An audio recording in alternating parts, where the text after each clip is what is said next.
Okay, those of you who were absent this morning for the light, in other words, this morning we did not light the lamps, you can come to light the lamps now. Come, come. All those who did not.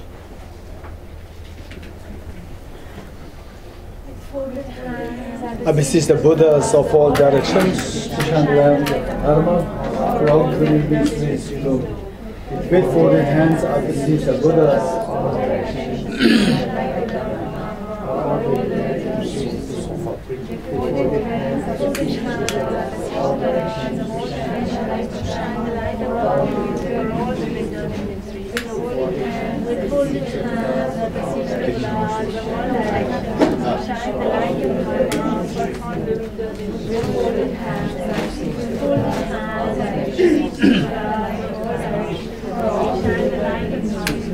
For all the enduring hands, beseech the Buddhas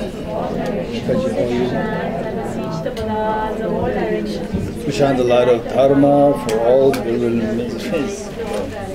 With folded hands, I beseech the Buddhas of all directions to shine the light of Dharma for all the living beings.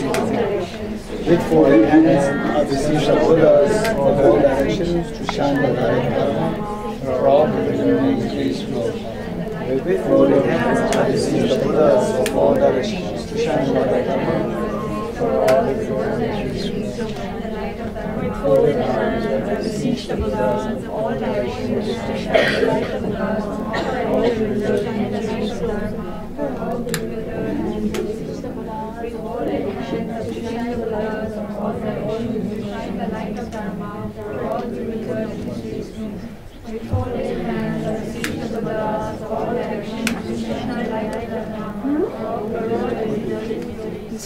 folded hands, I beseech the Buddhas of all directions to shine the light of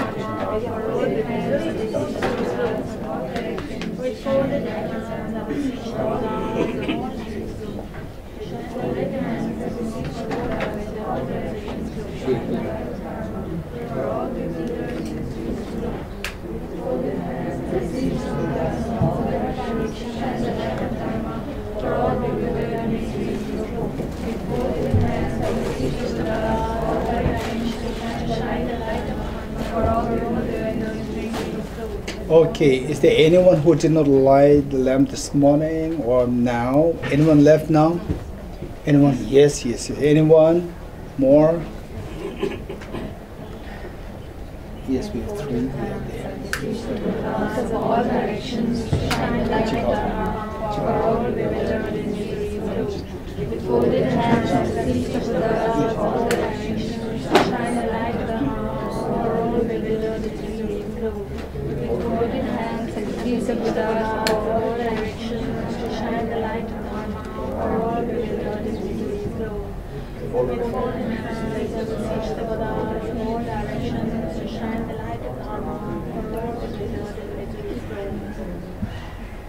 Okay, is there anyone else now left? Okay. All directions, shine the light of Dharma for all the beings. With folded hands, I beseech the Buddhas of all directions, to shine the light of Dharma for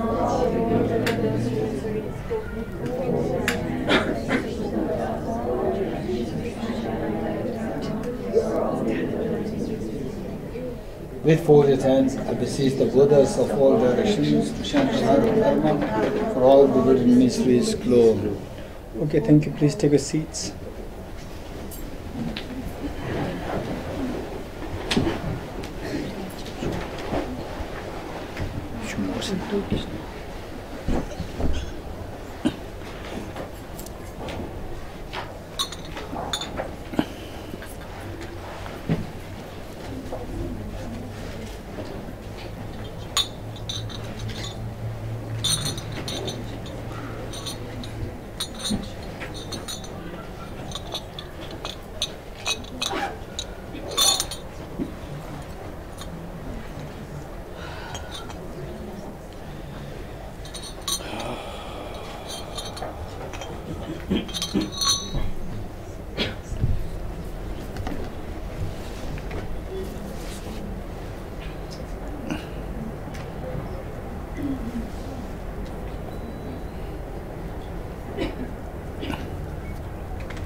말에 초등이 디시상 jelde 시주에 아니 디탄다 디 디역다 네 초조가 그렇게 누르더라다.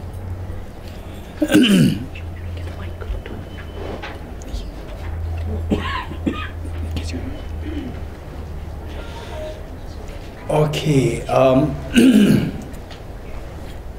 welcome you all to this Tsog offering. And so basically, why we are doing this, I need to give a little bit of explanation. Usually, Tibet House, one advice which is so often coming from His Holiness is that for example, like Tibet House should not be like a place for rituals, should be more academic learning center. For that matter, this is what we have been doing all the way since 2000. Since my coming, joining Tibet House, this is what we've been doing. And today we are very fortunate that we have Venerable Geshe Lhundrula here, and who many of you already know him so well. You have been making him very busy, right? Keeping him busy, bothering him so much. Okay, so Venerable Geshe Lhundrula is just the amazingly kind, compassionate, loving, caring, and very resourceful, of course, learned. And at the moment, he's appointed as one of the heads of Gyume Tantric College. So there, Gyume Tantric College, just as the other big monasteries, they would have the main administrators. So Gyume Tantric College, which I'm also part of, so there Geshe Lhundrula was appointed as one of the 7 administrators, and for my selfish interest, I requested him, please see if you can somehow be stationed in Delhi, because there is a branch here in Delhi. So the heads, they are being located to the different places in the branches, Dharamsala, Delhi, and so forth. So I requested him if there's a possibility for him to make himself stationed in Delhi. And then he's so kind, he made it possible. And then many of people have benefited out of Geshe Lhundrula's time here. Now that he is, let's say, completing the 3rd year for the first tenure. And the monastery, again with the next second election, he is likewise appointed as the same, because that of the incredible sense of responsibility that he takes. So the monastery is so keen that he remains one of the 7 heads. So he is still, for the next tenure, he is the head. And then, so there now the other administrators are saying that, okay, you cannot stay in Delhi all the time. So now, you should come to the Gyume Tantric College in Hunsur. And just for information, this monastic university is so beautiful. And if you really want to feel, the traditional monastic, if you want to get this feel of the Tibetan traditional monastic, the institutions, the traditions, so forth, I would highly recommend you to go there, and then particularly not miss the chance of Geshe Lhundrula's presence there, right? So they have the guest house there, of course not in the monastic campus, little away from the monastic campus. So that will be wonderful, and Geshe Lhundrula will be very happy to help all of us. If you happen to visit the monastery there, this is one of the most important monasteries there. Okay, this is one thing. And I'm also very happy to share with you that we have Nareshji here, and who has been for all these many years. And some of you, maybe Nareshji is also seeing new faces. New faces also, they are seeing a new face there, right? Actually, the Nareshji is not a new face. Many youngsters also here. So Nareshji, as many of you already know, is a Supreme Court lawyer and has been a supporter of Tibet House for all these many years. Not just Tibet House, part of the committee, the Nalanda Trust Committee. He's a part of that, and he's involved with so many of the important Tibetan committees in the Tibetan communities in exile.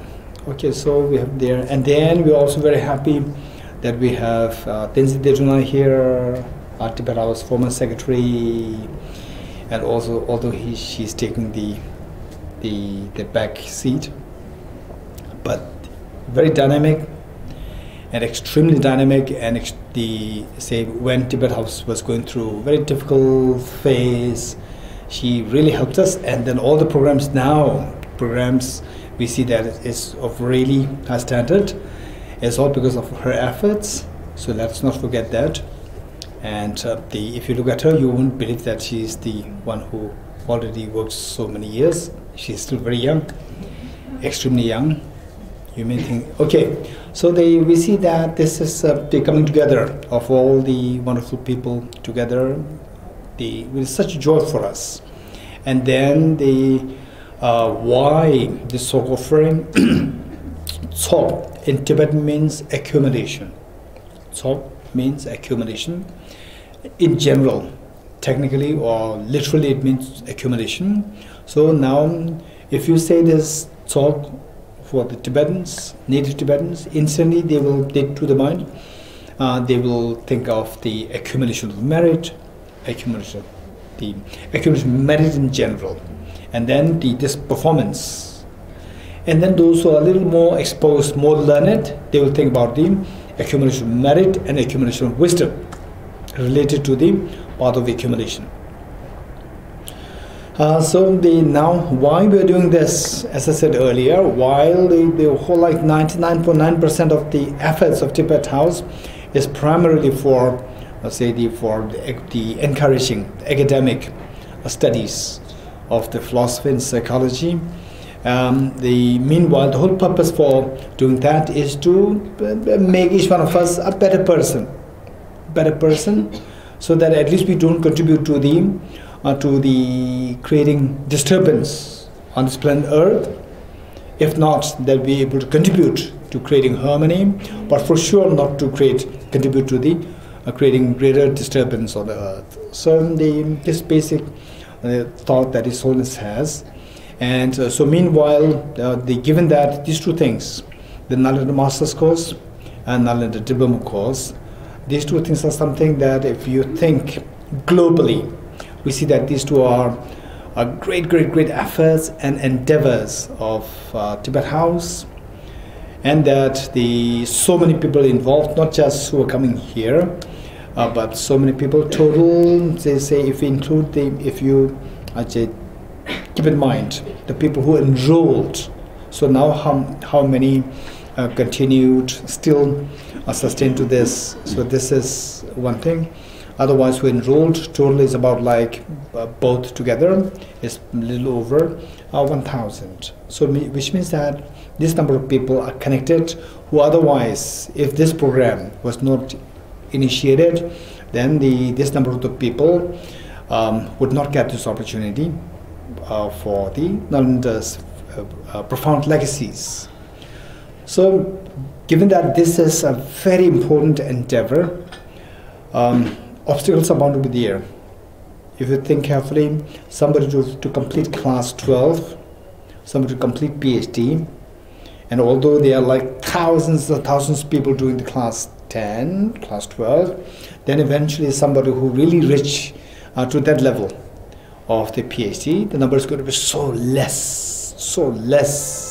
Likewise, doing another master's course, nobler, in other words, nobler the task, nobler the work, the more the obstacles, more difficult It is to complete. So therefore, given that these two things in the history of the humanity, in the history of Buddhism, in the history of the Nalanda tradition, this is something which is so precious and very rare.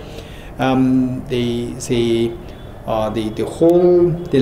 legacy of Nalanda Monastery University, erstwhile, not the today's, erstwhile Nalanda University's legacies, the people getting exposed to that is so precious and so rare. So obstacles are bound to be there. So right from the beginning, after about like few months, I told the Vishla that, okay, so the obstacles are bound to be there, and some obstacles are visible, some obstacles are not visible. In which case, we from outside try best to do something to ward off the obstacles in the form of, say, performance of this Tsog offering. And for that matter, we requested Venerable Gil Hundrubla to join us here. And I'm very happy that many people joined this. And of course, I know that there are many people who are also attending this Tsog offering through live stream. Okay, so what we do is that we're not going to take a long time. First, we will turn to the blaze of non-dual bodhicittas, the text.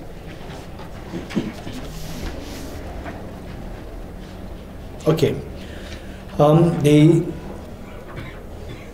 For the Tsog offering, so basically another idea is Tsog. For the very ordinary Tibetans, Tsog, when I say Tsog, people will understand something of the edibles related to the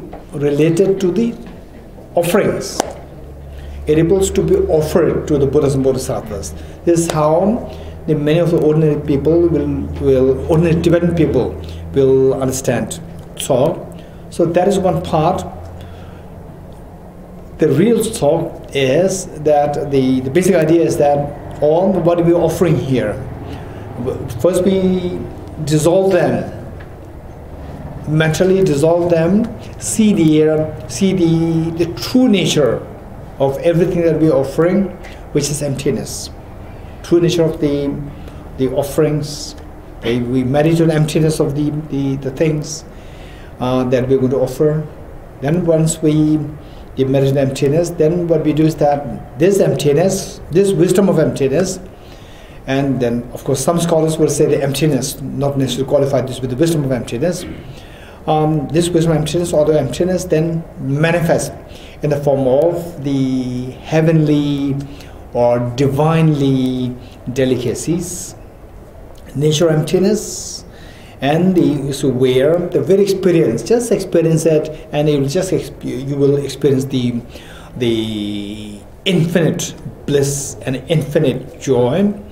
And this infinite bliss and joy, then you use this to see the emptiness of all phenomena. So when you do this, this is the greatest offering. Finally, with this experience of the bliss, it is the accumulation of merit, and then this bliss used to see the emptiness nature, that is the accumulation of the wisdom. So these are the two accumulations, Tsog. The real Tsog is in the context of the accumulation of wisdom and accumulation of merit that we're going to do in the process. And then meanwhile, as a gesture for the ordinary people, let's say when you speak about emptiness bodhicitta, they are more like conceptual, and something which is more visible is something which we can actually something tangible, like the edibles here. So something more visible and tangible, we offer them, and towards the end, we offer them to all Buddhas, Bodhisattvas, and so that will leave a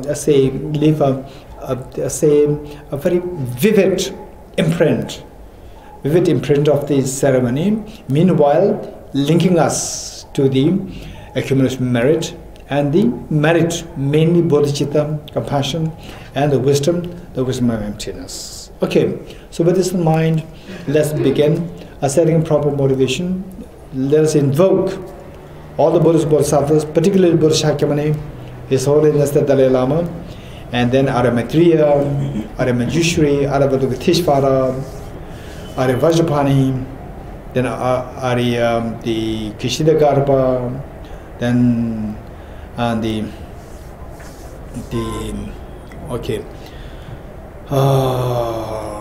Samandabhadra, then Arya Nagarjuna, Arya Deva, Arya Sangha, Acharya Vasubandhu. Even if you may not identify each one of them so well, just imagine that the sky in front of us is filled with all Buddhas and Bodhisattvas. Then Acharya Chandrakirti, Acharya Dharmakirti, Acharya Dignaga, Acharya Dharmakirti, then Bodhisattva Shantideva, Bodhisattva Shantarakshita, then Acharya Adisha Debangari Shri Kyana, then Guru Padma Sambhava, and then Sakya Pandit, the Sachin Kuwan Yingbo, Sakya Pandita, then Jesu Marpa, the great saint, Jesu Tilopa, Jesu Naropa, Jesu Marpa, Jesu Mela, Jesu Tapolaje, then Pudun Tamje Kemba, Potong Tamje Kemba, then Laman Sungaba, Gyaltsar Rinpoche, Ketu Rinpoche, and all the teachers that you can think of, all the great enlightened beings that you can think of, who are the sources of the inspiration for you, pertaining to experience of emptiness, pertaining to emptiness of great compassion. And how you visualize them. Visualize them as very affectionate parents, and imagine that you come home demoralized, and they are there to give you full love, waiting there to give full love, affection, attention, and embrace. That makes a whole difference. To what extent is the benefit of this practice is determined by how you visualize them, not just what you visualize, but how you visualize them.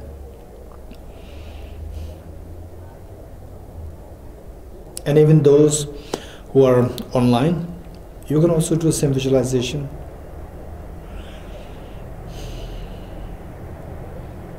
Next, the bodhicitta field. Visualize your two parents on the two sides, and all of family members, including children, and all the sentient beings, leaving none aside. And how you visualize them. Here you are the mother, and all others are like children. And imagine that they come home demoralized, and you are there to give full love, affection, attention, and embrace. To the extent that each one of them feels themselves as so special in your eyes.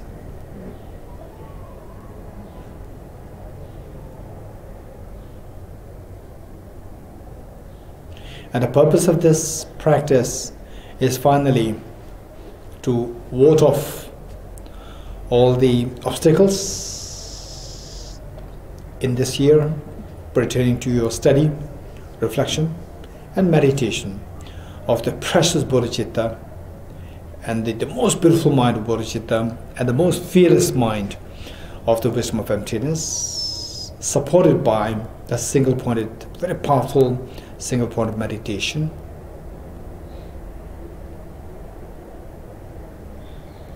And imagine that everyone is joining you, and you are leading this. Let us turn to page 3 of the prayer book.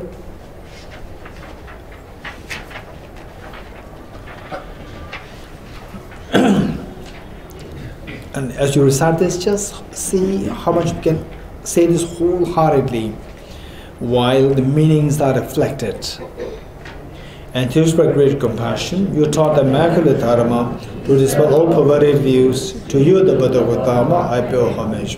And used by great compassion, you taught the Immaculate Dharma to dispel all perverted views. To you, the Buddha Gautama, I pay homage.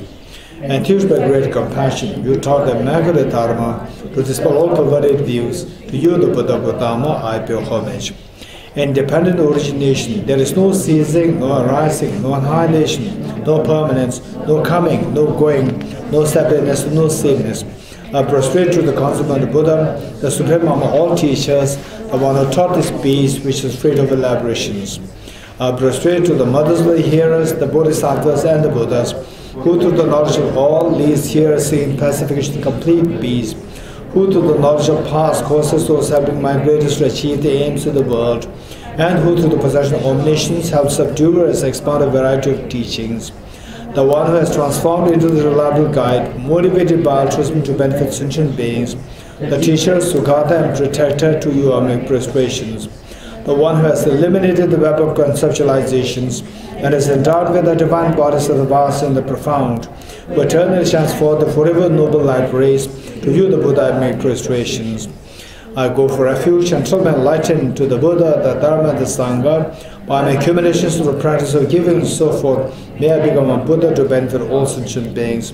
I go for refuge until I'm enlightened to the Buddha, the Dharma, the Sangha. By my accumulations to the practice of giving and so forth, may I become a Buddha to benefit all sentient beings. I go for refuge until I'm enlightened to the Buddha, the Dharma, the Sangha. By my accumulations to the practice of giving and so forth, may I become a Buddha to benefit all sentient beings.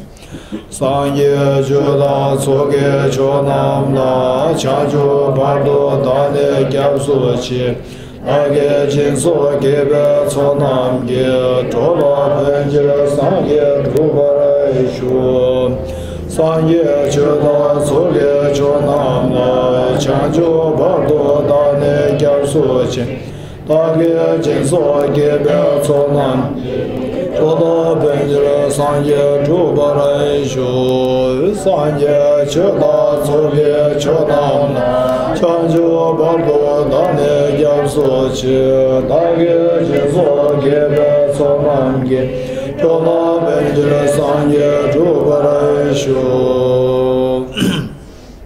Okay, as we recite the mantra, while most of you already know the meaning, but as a reminder to freshen up, to refresh the meaning of this mantra. The Om symbolizes the body, speech, and mind. They consist of 3 letters, A, U, Ma.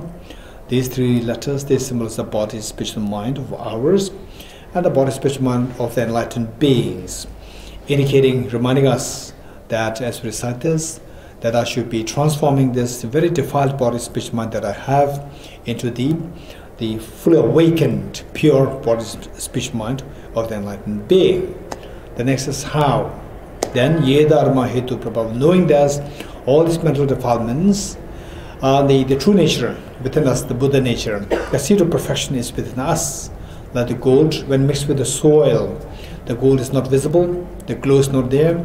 As you remove the soil, gradually the gold inside will start to glow. Likewise, we have to remove the metal stain so that the Buddha nature inside will become manifest, and then you become an enlightened one yourself. So how to do that is to remove these metal stains or the problems that we go through. We have to first get rid of we have to track the causes of these miseries, these problems. So it says, Ye Dharma Hetu Prabhava, all these phenomena arise from the causes. Hetum Tesham Tathagato Hyavatat. Hetum, causes, plural form. Tesham, these. Tathagato, the Buddha. Hyavatat, said. So what these causes are, to identify what these causes are, is clearly indicated or taught by the Tathagata, Hyavatat. Tesham Chayo, these, Chayo, Nirodha, cessation of these causes in the form of the contaminant karmas, afflictions, inappropriate attention, and finally self-grasping ignorance and self-centered attitude. So these, how to bring an end to these, Nirodha, cessation, or bring an end. Evam, thus, Vadi is taught, Mahashamana, the great seer. So how to bring an end to these causes of the miseries is thus indicated by the great teacher, the great Shramana. Yes, Swaha, this is what is established. Okay, with that in mind, let's recite this 3 times together. Om Ye Dharma Hetu Prabhava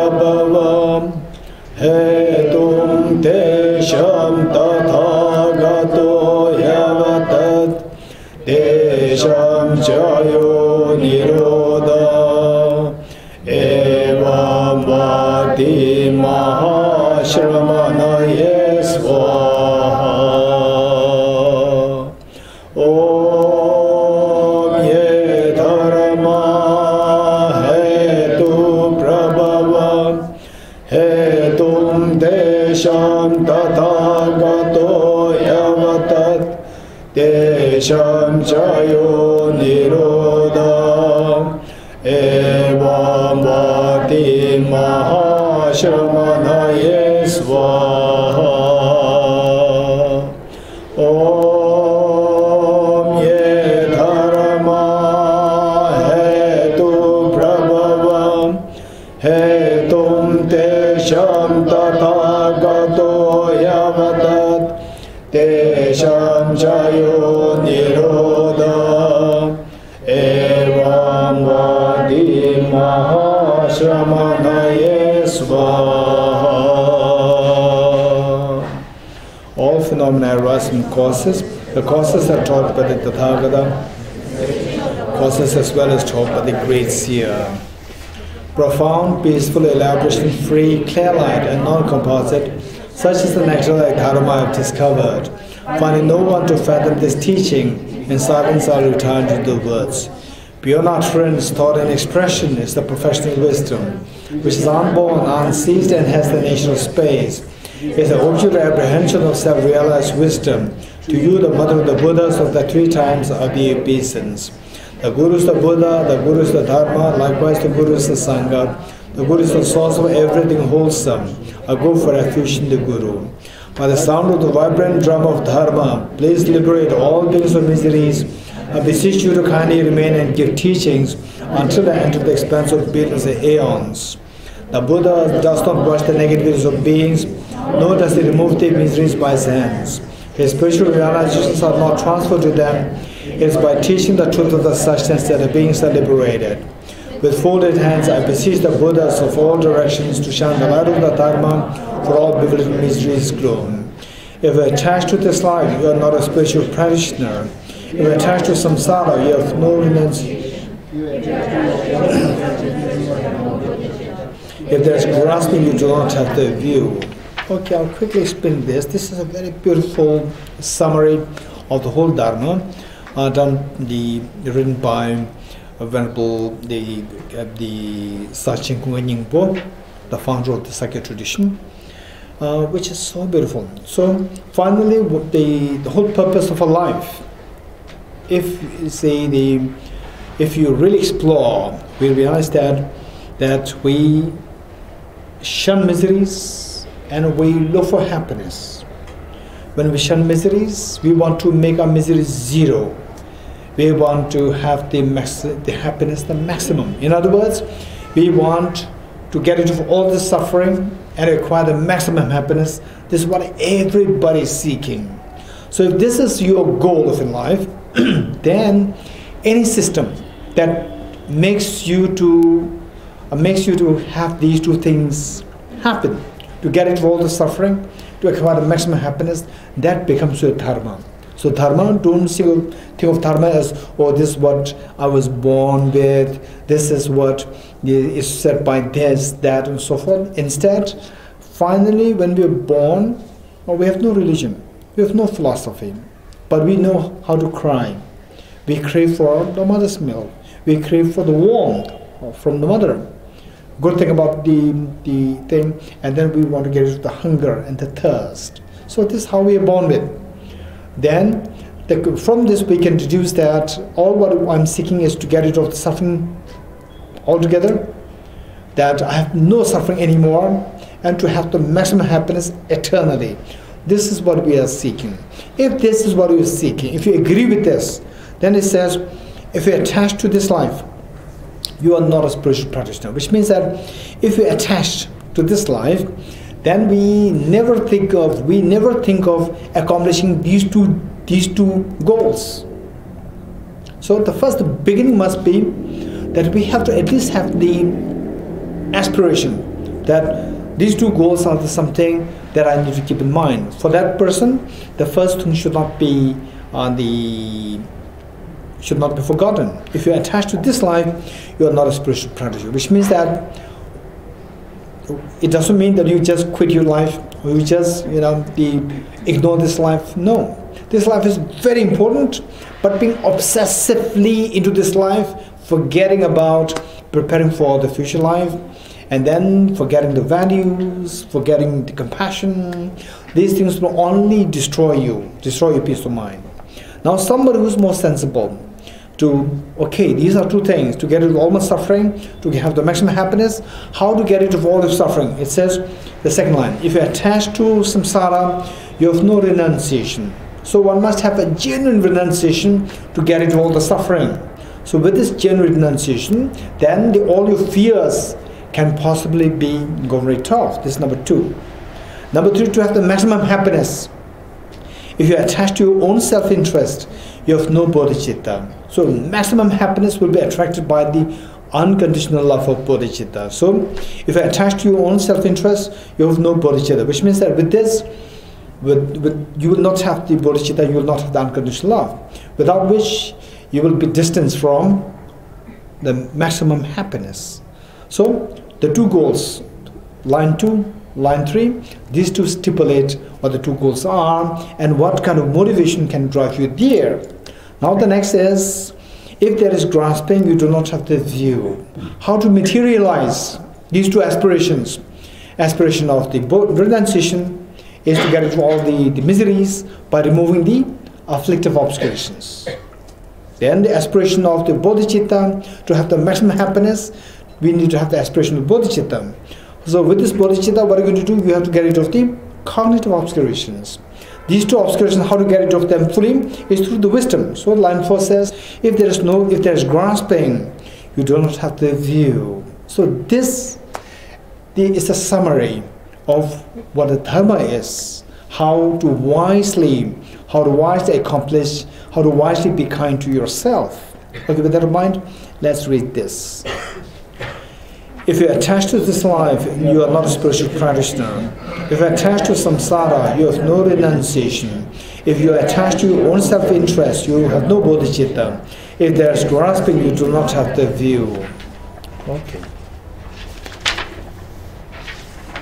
Now let us turn to page 14. Praise to Shakyamuni Buddha.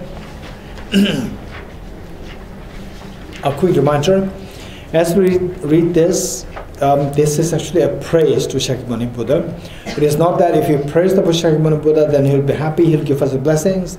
If you do not praise him, then these things will not happen. This is not the idea. This is a very childish way of thinking. Whereas the point is, why then there's no difference whether you praise the Buddha or not praise the Buddha. Whether you denigrate the Buddha or praise the Buddha. For Buddha, there's no difference. But if there's no difference, why we are then saying the praise? Saying the praises, what happens is that you see the reasons on the basis of which these praises are said. What are the good qualities there? What are the qualities there which, on the basis of which the greatly enlightened beings, they praise the Buddha? What are the good qualities there? And then these good qualities are indicated there. As you read the good quality, the text, as you come across the good qualities mentioned there, see if you have some of these good qualities. Be it partially is fine. Some of you, see if you have these qualities within you. If you do have, feel joyous. Some people say that, some people, they don't even acknowledge the good qualities that they have. And then if you don't acknowledge your good qualities, by no means it is of any help, and it is not really beneficial, it's harmful. If you have good qualities, we must have to acknowledge them. But the tendency is that when we acknowledge our own good qualities, we can go into arrogance. So we have to subdue the arrogance, not give in to the arrogance, but still acknowledge your good qualities. If you acknowledge good qualities without giving into arrogance, then you will be inspired to do more good. More good. This is how we grow. It's not that we jump into dharma and then tomorrow you become enlightened. No, this is not the reality. The reality is that the reality is according to this mantra. Dhyata gade gade para gade para samgade bodhiswa. The process is there. It's not like you begin and then you end. This is not the point. Okay, with this mind, see if you have some of these qualities. If you see that if you don't have these qualities, then identify that these are the qualities on the basis of which you are going to be enlightened. Then see how much you can cultivate these qualities. Once cultivated, then see how to nurture them further. Okay, this is the whole purpose.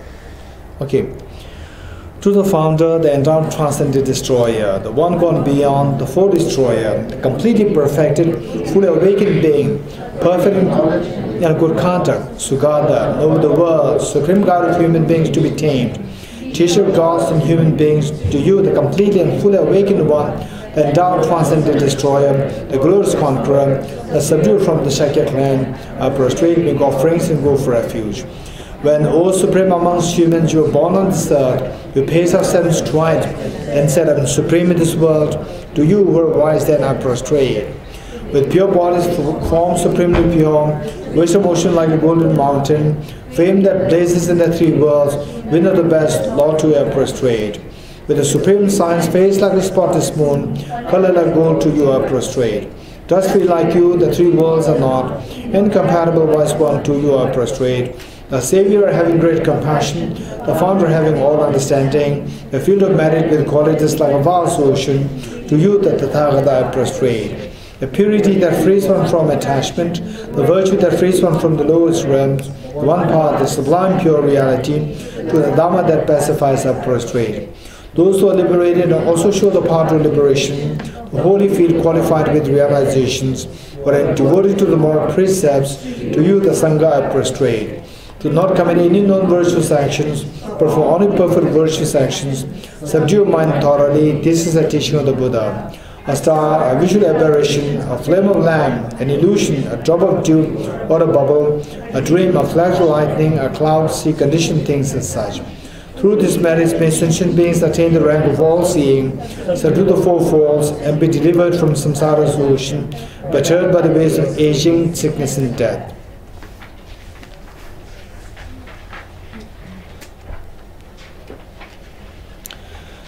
Okay, let us read the Heart Sutra, page 29. As we read the Heart Sutra, let us not forget the 3 points. Point 1, the question asked by Shariputra.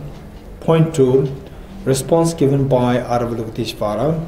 Point number 3, what's the benefit if you practice as the responded by Avalokiteshvara pertaining to the wisdom of emptiness, how to see everything like a dream, and how to wake up from the sleep of ignorance which manipulated, which created this dream for you.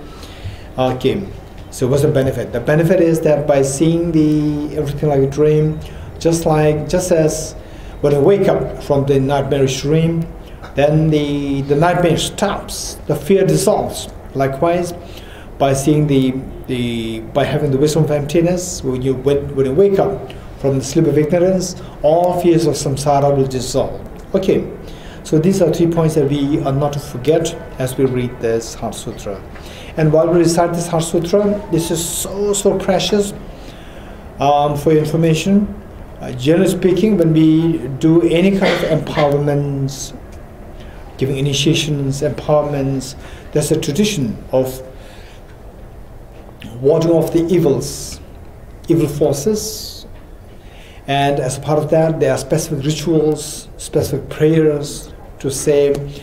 But His Holiness the Dalai Lama, when he gives empowerments, initiations, so forth, and then giving teachings, so forth, so instead of doing these rituals meant to ward off the evil forces, he recited the Heart Sutra.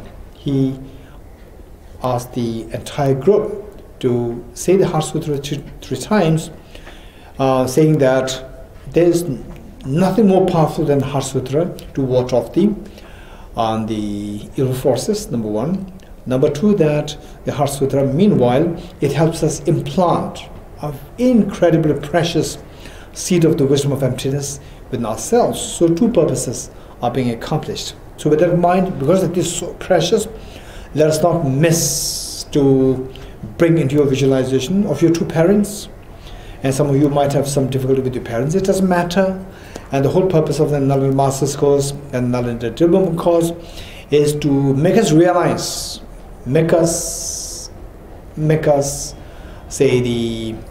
transcend the ordinary people's thinking, where you have a little clash with somebody and then you mentally feel so angry, upset, and then start to distance. So these are all the ordinary people's thinking, and the whole purpose of this study, these two studies, is to transcend ordinary people's thinking. So with that in mind, let us deliberately bring the visualization of the true parents with us and all our family members, including children and every sentient being, all sentient beings with you, and you are leading this and everyone is joining you. With that in mind, let's recite this.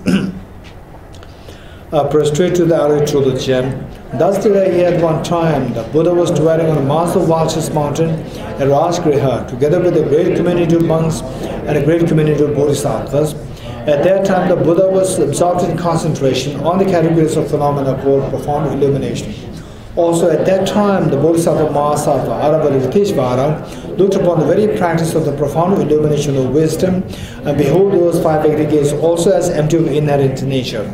Then, through the power of the Buddha, the Venerable Shariputra said this to the Bodhisattva Mahasattva Aravalokiteshvara: how should any child of the lineage who wishes to practice the activity of the profound perfection of wisdom train? He said that, and the Bodhisattva Mahasattva Aravalokiteshvara said this to the Venerable Shariputra: Shariputra, any son of the daughter of the lineage who wishes to practice the activity of the profound perfection of wisdom should look upon it like this, correctly and repeatedly, beholding those five aggregates also as empty of inherent nature. Form is empty, emptiness is form. Emptiness is not other than form, form is also not other than emptiness. In the same way, feeling, discrimination, composite factors, and consciousness are empty. Shariputra, likewise, all phenomena are empty, without characteristic, unproduced, unceased, stainless, not without stain, not deficient, not fulfilled. Shariputra, therefore, in emptiness there is no form, no feeling, no discrimination, no composite factors, no consciousness, no eye, no ear, no nose, no tongue, no body, no mind, no visual form, no object of touch, and no phenomenon. There is no I element and so on up to and including no mind element and no mental consciousness element. There is no ignorance, no extinction of ignorance, and so on up to and including no aging and death, and no extinction of aging and death. Similarly, there is no suffering or origination, cessation, and path. There is no exalted wisdom, no attainment, and also no non-attainment. Shariputra, therefore, because there is no attainment, bodhisattvas rely upon and dwell in the perfection of wisdom, the mind without obscuration and thus without fear. Having completely passed beyond error, there is the end point of nirvana. All the Buddhas who dwell in the three times also manifestly completely awakened to unsurpassable, perfect, complete enlightenment in reliance on the perfection of wisdom. Therefore, the mantra of the perfection of wisdom, the mantra of great knowledge, unsurpassed mantra, the mantra equal to the unequaled, the mantra that thoroughly pacifies all suffering, should be known as truth since it is not false. The mantra of the perfection of wisdom is declared: Yata Om Gadi Gadi Para Sam Gadi Buddhi Swaha. Shariputra, the Bodhisattva Mahasattva, should train in the profound perfection of wisdom like that. And commanded the Bodhisattva Mahasattva Aravalokiteshvara, saying, well said, son of the lineage, it is like that, it is like that. One should practice the profound perfection of wisdom, just as you have indicated. Even the Tathagatas will rejoice. The Buddha having thus spoken, Venerable Shariputra, the Bodhisattva Mahasattva Aravalokiteshvara, those surrounding the entirety, along with the world of gods, humans, asuras, and gandharvas, were overjoyed and highly praised as spoken by the Buddha. Okay, as we recite this mantra, let us wholeheartedly visualize that the Buddha Shakyamuni is exhorting us thus: don't remain in the fears of samsara, come towards the ultimate happiness. And you are hearing this melodious voice of Buddha Shakyamuni. You inspire your two parents, you inspire all your family members, all dear sentient beings, informing them, look, this is what a compassionate teacher, Buddha Shakyamuni, is exhorting us. Let us not remain in fears anymore. Let us all go together towards the ultimate happiness by shedding, by eradicating the mental defilements. And everybody hearing what you are saying, they are so happy, They so happy to join you while you lead them into this journey. Okay, with that in mind, let's wholeheartedly recite this 7 times.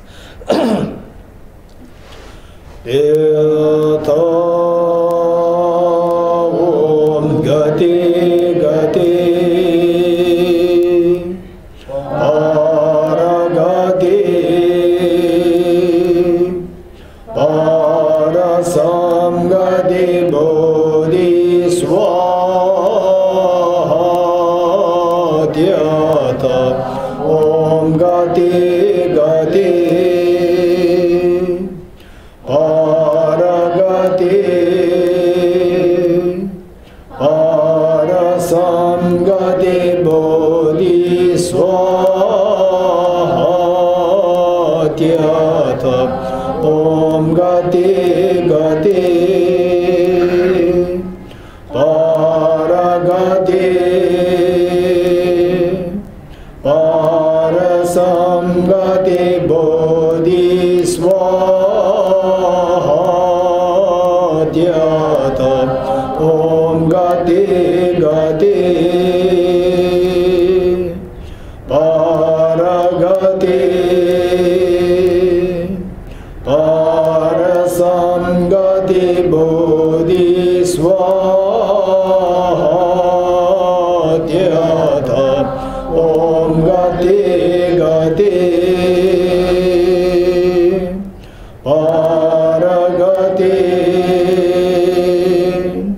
Parasamgati Bodhisvatyata Om Gati Gati Paragati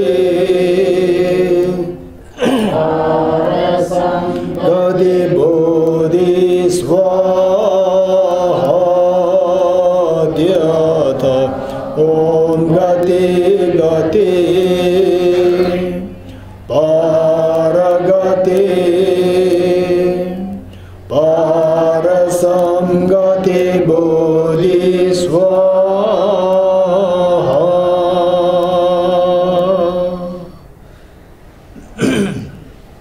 By the teachings of the 3 supreme jewels possess the power of truth, may in and outer hindrance be transformed, may they be dispelled, may they be non-existent, may they be pacified, may all negative forces opposed to the Dharma be completely pacified, may the host of 80,000 obstacles be pacified, may we be separated from problems and conditions harmful with the Dharma, may all enjoyments be in accord with the Dharma, may auspicious and perfect happiness pervade this place now. Okay, 8 verses of my training. As we recite this, know that what brings happiness, what brings miseries. What brings miseries is because of the self-referential ego. What brings happiness is the self-confidence. And then from this reading, see how to get rid of this self-referential ego and how to boost the self-confidence. Okay. With the determination to achieve the highest aim for the benefit of all sentient beings, we surpass even the wish-fulfilling gem. Whenever I interact with someone, may I view myself as the lowest among us all, and from the very depth of my heart, respectful of all others as superior. In all my deeds, may I probe into my mind, and as soon as mental and emotional afflictions arise, as they endanger myself and others, may I strongly confront them and avert them. When I see beings of unpleasant character, or oppressed by strong negative and suffering, may I hold them dear, for they are rare to find, as if I have discovered a jewel treasure. When others out of jealousy treat me wrongly with their abuse, slander and scorn, may I take upon myself the defeat and offer to others the victory. When someone whom I have held or in whom I have placed great hopes meets me in extremely hurtful ways, may I regard him still as my precious teacher.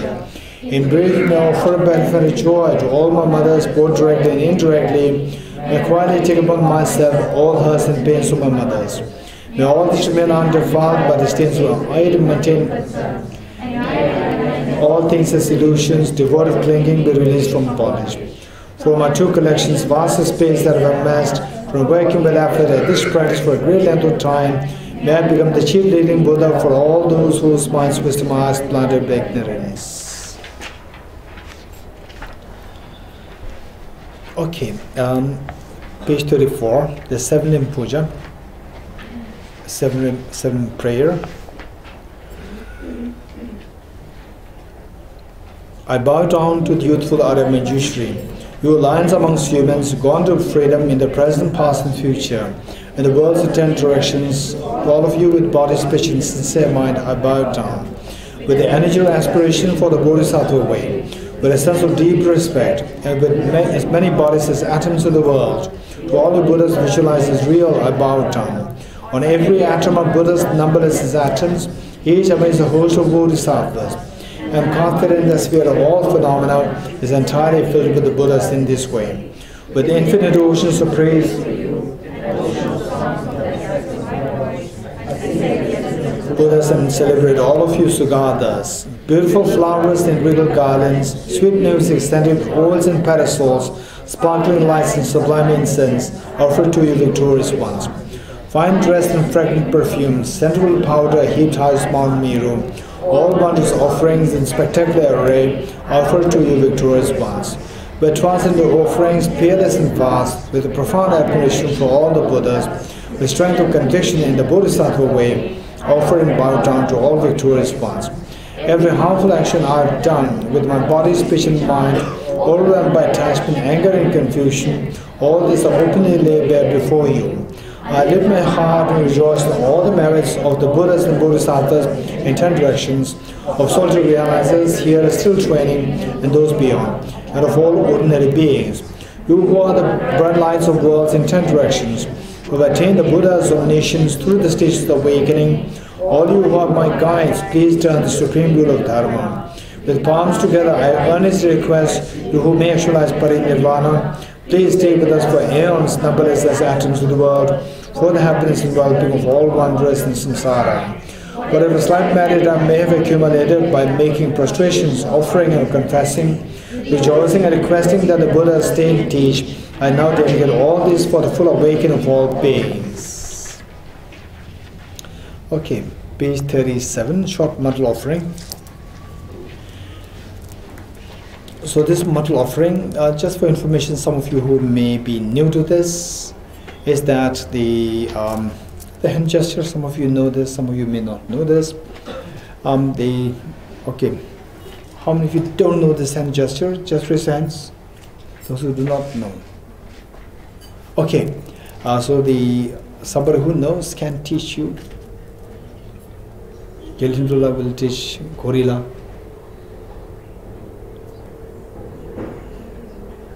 Okay, anyone else?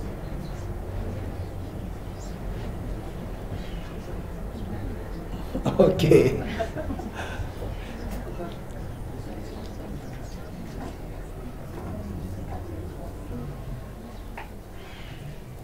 Okay, Tejala.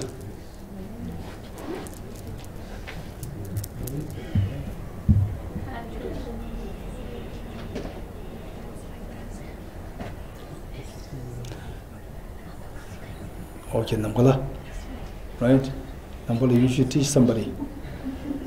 Huh? Is there anyone? Manan? Huh? Namgala, you have to, okay, okay. Anyone else? Very good.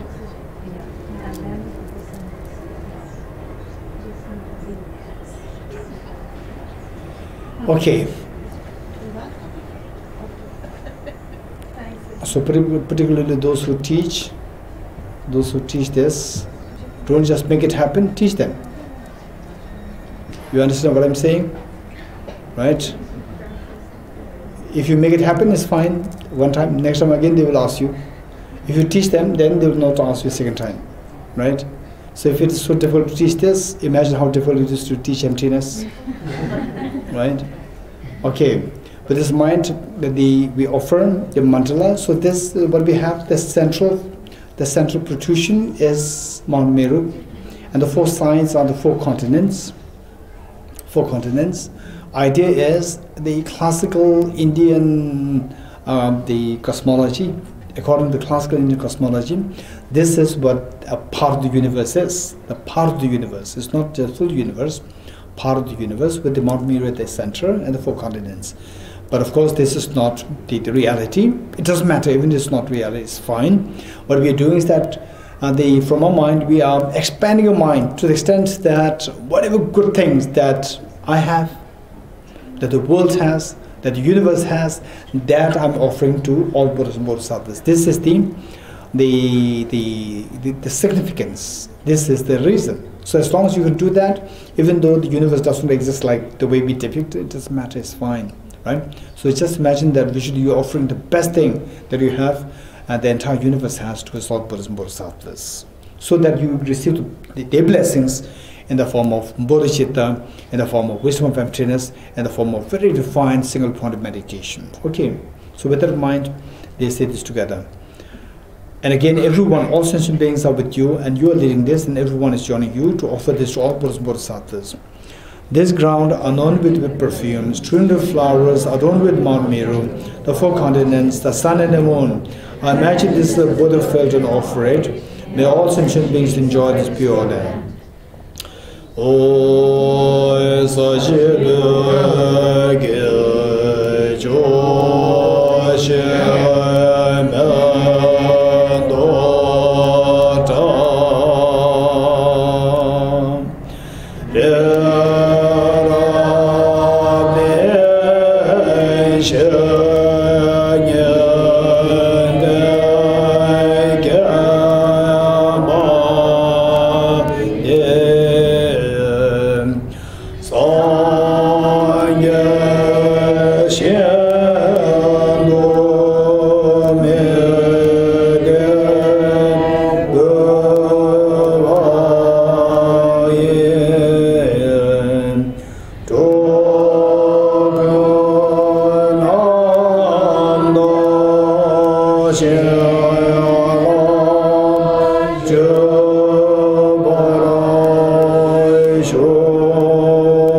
Okay, after the making the offering of the mandala, then you seek for blessings, and the blessings are very concisely compiled here.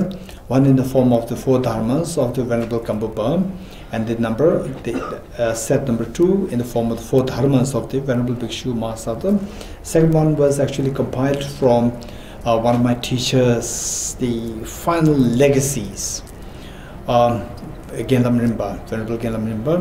Okay, so these the first one will give you as say the inspiration as to how to go to the correct path. Then the second set of the teaching will tell us what is correct path, what we should be doing. Okay.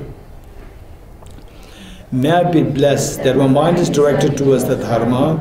May I be blessed that my dharma practice is on the proper path. May I be blessed that the path is free of flaws. May I be blessed that the flaws are seen in the light of exalted wisdom. Becoming frustrated with ignorance that grasp a true existence, please bless me to generate genuine renunciation, seeing all aspects of samsara as viciously repulsive. Please bless me that my mind stream overflows with the precious bodhicitta that cherishes others more than myself. Please bless me to have an immaculate experience of the wisdom of emptiness on the basis of understanding how things come into being by dependent origination through mere conditioning. Please bless me that my mind stream overflows with the precious wisdom of non-duality of bliss and emptiness. Edam Guru Rana Mendela Gamne Rate Amen. So when we say this last mantra, Idam Guru Radha Mendela Gamne Rate Amen, you dismantle this structure, dismantle this, turning towards you, turning towards your heart. So this is the mantala, whatever you've offered to all Buddhas and Bodhisattvas, now you are receiving back in the form of blessings. Receive the blessings where? Towards your heart. Because heart is the place where the full awakening take place here. This is the essential point, very important vital point. So this is being activated to opened up. Okay. Idam Guru Rana Mendela Gamne Rate Amen. Okay, the next foundation of all good qualities. So this is the essence of the whole dharma, whole the practice, they like 110 volumes of Kangyur. Kangyur meaning the direct teachings of the Buddha, are like 220 the volumes of Tengyur, the translation of the Indian masters, the commentaries. All these things combined to put them together, in essence, is these 14 lines, 14 stanzas. Okay, so we will recite these 14 stanzas, and these contain the quintessence of the teachings, of the practice. Okay. The foundation for all good qualities is a kind and perfect pure Guru.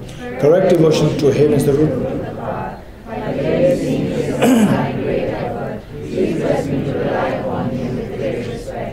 Understanding that the precious freedom of this rebirth is found only once, is greatly meaningful and is difficult to find again. Please bless me to generate the mind that unceasingly day and night takes its essence. Remember how quickly it decays and death comes. After death, just like a shadow follows the body, the results of virtuous and non-virtuous karma follow. Finding firm and definite conviction in this, please bless me to always to be careful, to abandon even the slightest negativity, and accomplish all virtuous deeds. Samsaric splendors are unsatisfying and unreliable. Seeking them is the door to all suffering. Recognizing these shortcomings, please bless me to generate a strong wish for the blissful liberation. Led by this pure thought, mindfulness, alertness, and great caution arise. The root of the teaching is keeping the pratimoksha vows. Please bless me to accomplish this essential practice. Just as I fall into the sea of samsara, so for all mother migratory beings, please bless me to see this, train in supreme bodhicitta, and bear the responsibility of free. But I don't practice the 3 types of morality, I'll not achieve enlightenment. With my clear recognition of this, please bless me to practice the bodhisattva vows with great energy. Once I've pacified distractions to wrong objects and correctly analyzed the meaning of reality, please bless me to generate quickly within my mind stream the unified path of karma body and special insight. Having become a pure vessel by training in the general path, please bless me to enter the holy gateway of the fortunate ones, the supreme Vajra vehicle. At that time, the basis of accomplishing the 2 attainments is keeping pure vows and samaya. As I become firmly convinced of this, please bless me to protect these vows and pledges like my life.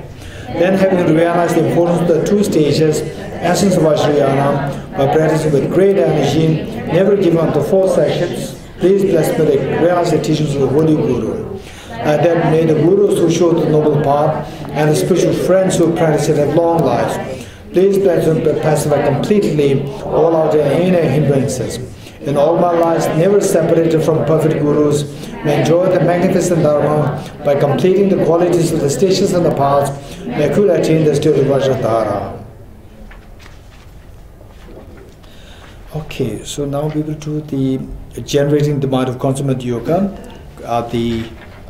undertaking the ceremony of taking the aspirational bodhisattva vow. Okay, so this aspirational bodhisattva vow, don't be worried about it. The aspirational bodhisattva vow, it has no commitment. Usually, I don't really encourage people to go into the receiving empowerments, initiations, and so forth, unless until the person's ready. If you're ready, why not? If you're ready, it is so important to receive, these things. They're so precious. Meanwhile, what is very important is that we should know the timing. If you do it at the wrong time, it may not be healthy for you. It's not really good for you. So therefore, because it has so many commitments. Whereas for the aspirational bodhisattva vow, there's no commitments. It's very simple. The thought process that we need to cultivate is, to the best I can, I'll be kind towards others. To the best I can, I'll be kind towards others. And at least I'll try my best not to harm others. This much, if you can, they say, pledge yourself, then you're entitled to take this aspiration bodhisattva vow. Whereas for the the engaged bodhisattva vow or the full-fledged bodhisattva vow. For that, then there are various infractions that you should observe, the number of pledges there. So that is a little complicated. For that matter, we need to be quite evolved in the bodhisattva practice, where your mind becomes quite stable, one, compassionate, and that too very stably compassionate and profoundly compassionate.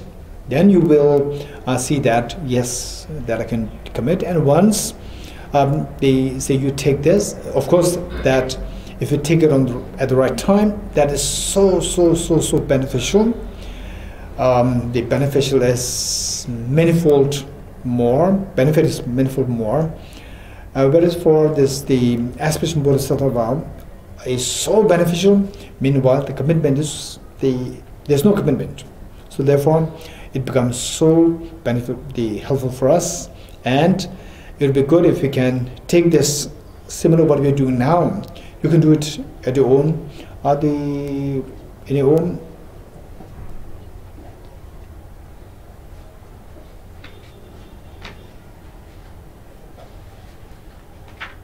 Okay. We have tea at 3:15 and NTC class at 3:30. Okay.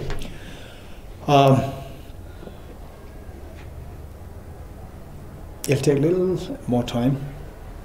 It doesn't matter. Okay. So this is the aspiration bodhisattva vow. See if you can emulate the same thing in your own place, your home, your house. See if you can do it more on a daily basis. If not daily, once in a week. Just see that. Because finally, these are the ways and manner in which we can really benefit ourselves. Finally, the point is, what do you want in your life? I want to get rid of all my suffering. I want to have the maximum happiness. This is the final agenda. If you really want that to happen, then there must be some steps to be taken. If you don't take the steps, then this will never materialize. Okay, so with that in mind, what we do is that, okay, the first, for the renunciation part, we will do 21 times breathing exercise. Breathing meant for cultivating single point of meditation, 21 times, followed by renunciation on the basis of the 4 seals, then followed by bodhicitta on the basis of the 4 immeasurables, and then a very, very quick emptiness meditation, and that's it. Then we take the aspiration bodhisattva vow. Okay. Ready? Just 21 cycles of the breath.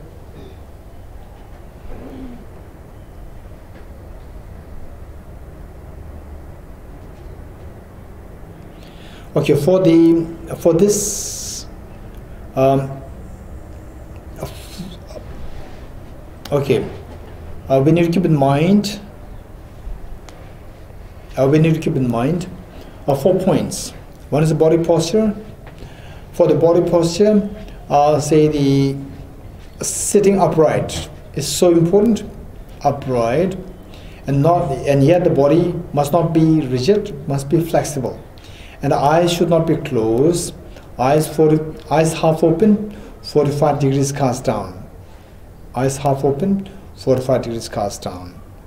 And the tip of the tongue should touch the upper palate to avoid excessive accumulation of saliva in the mouth, and the teeth and the lips in their natural course. Breathe naturally, and your right hand on your left hand. The tips of 2 thumbs joining, forming a triangle.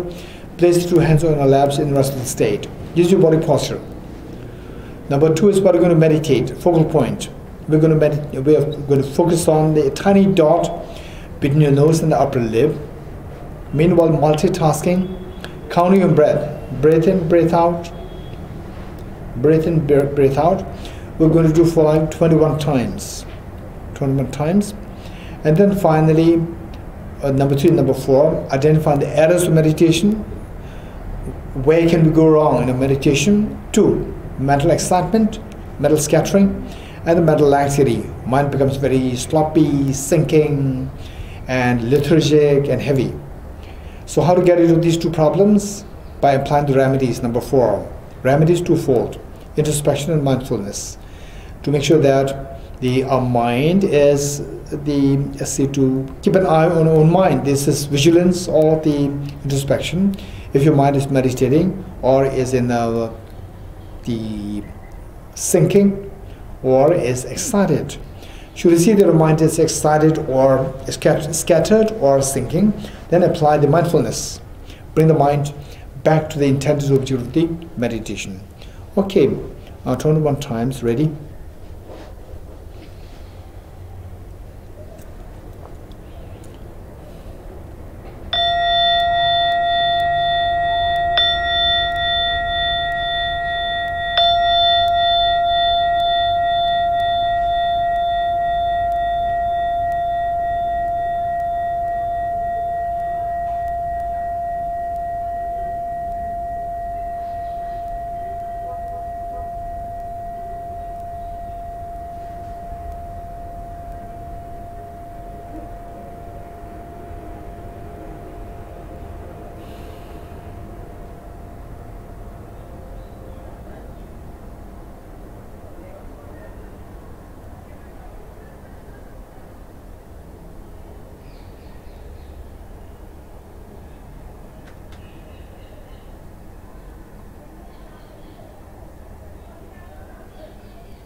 Okay, now for renunciation, we will quickly do the 4 seals very quickly. Very quickly. Okay, ready?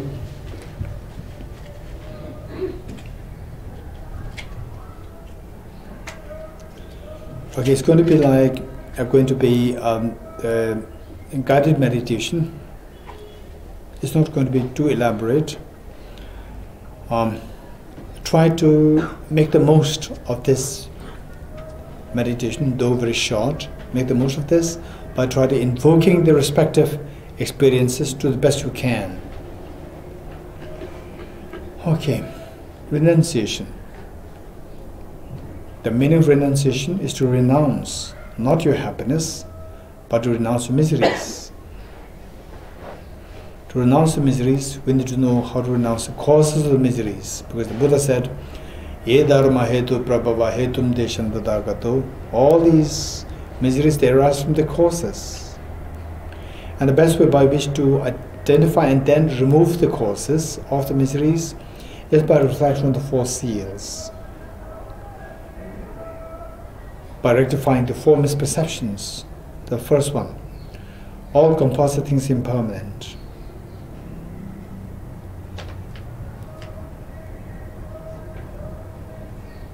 We think about our friends, relatives, your brothers, sisters, and so forth, who disappear from this earth, and they will not come back. We're not going to see them anymore. They're gone. Likewise, our own youth, once when we were age 10, 11, 12, we were so healthy. You look, even the complexion is very different. Today, that youth is gone forever. Likewise, there are many places, for example, say where the Syria war and so forth, where these towns, cities, once they were so vibrant, today, you look at them, you see that they are just rubbles, nothing is there, no life there, it's all gone. Once it was full of life. And likewise, tsunami, wildfire, how they destroy the whole city, whole town, once so living, so alive, becoming totally deserted by people, no one living there, everything so still and lifeless. This is the reality. 200 years ago, this planet was, of course, as active as today. And for sure there were parents who were having so much of expectation on their children, and they have so much of plans for the children, and even the children, they also have so much plans for themselves. I like to do this, do that, and so forth. And today, not even a single person from those days is alive today. Not even a single person is alive. They're all gone. Whether the aspirations are fulfilled, not fulfilled, they're all gone. 200 years from now in the future, guaranteed, there's 7 billion human beings today. Not even a single person is going to be alive then. We're all the 7 billion human beings. Only 1 or 2, 3, 4, maximum like 100 people will be remembered. Otherwise, within like 200 years' time, everything will even disappear from the memories, forget about existence. This is a reality. In other words, we're all going to disappear. Not even single, not even the day one old child born today will be alive then. This is the reality of impermanence. This meaning of all composite things impermanent. This being impermanent, everything is changing, all composite phenomena are changing. So this change connotes the results. The causes, they change into results. So what the result is going to be like is determined by the causes. If the causes are destructive, non-virtuous, the result will be only painful and acute pain, suffering, sickness, aging, death, depression, tension, anxiety, stress, anguish, and so forth. All these undesirable experiences are all because of non-virtuous actions and the contaminated karmas, contaminated thought processes. And the virtues are because of the happiness is because of the virtues.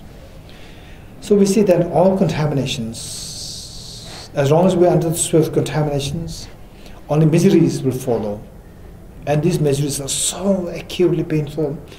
One single moment of the miseries, such as losing the near and dear ones, the pain of losing near and dear ones, just one single moment of this pain is good enough to nullify all the past experiences, happiness, the glamours that we went through. They're all just like illusion. They're so hollow. This is what we're going to experience, what we feel when we experience one moment of miseries. That's good enough to nullify all the past glamorous experiences. And the miseries are so painful. Yes, how to get rid of these miseries? Of course, this misery will never come to an end on its own. the way 2018 came to an end. Way 2018 will never come back again. Likewise, this is not the way and the manner in which the miseries can potentially be coming to an end. It will never come to an end unless until we put some effort in it. What kind of effort? Knowing that these miseries arise from the causes, but finding the cause, the worst of the cause is the contamination in the form of self-grasping ignorance. How to get rid of this in order to get rid of all the miseries?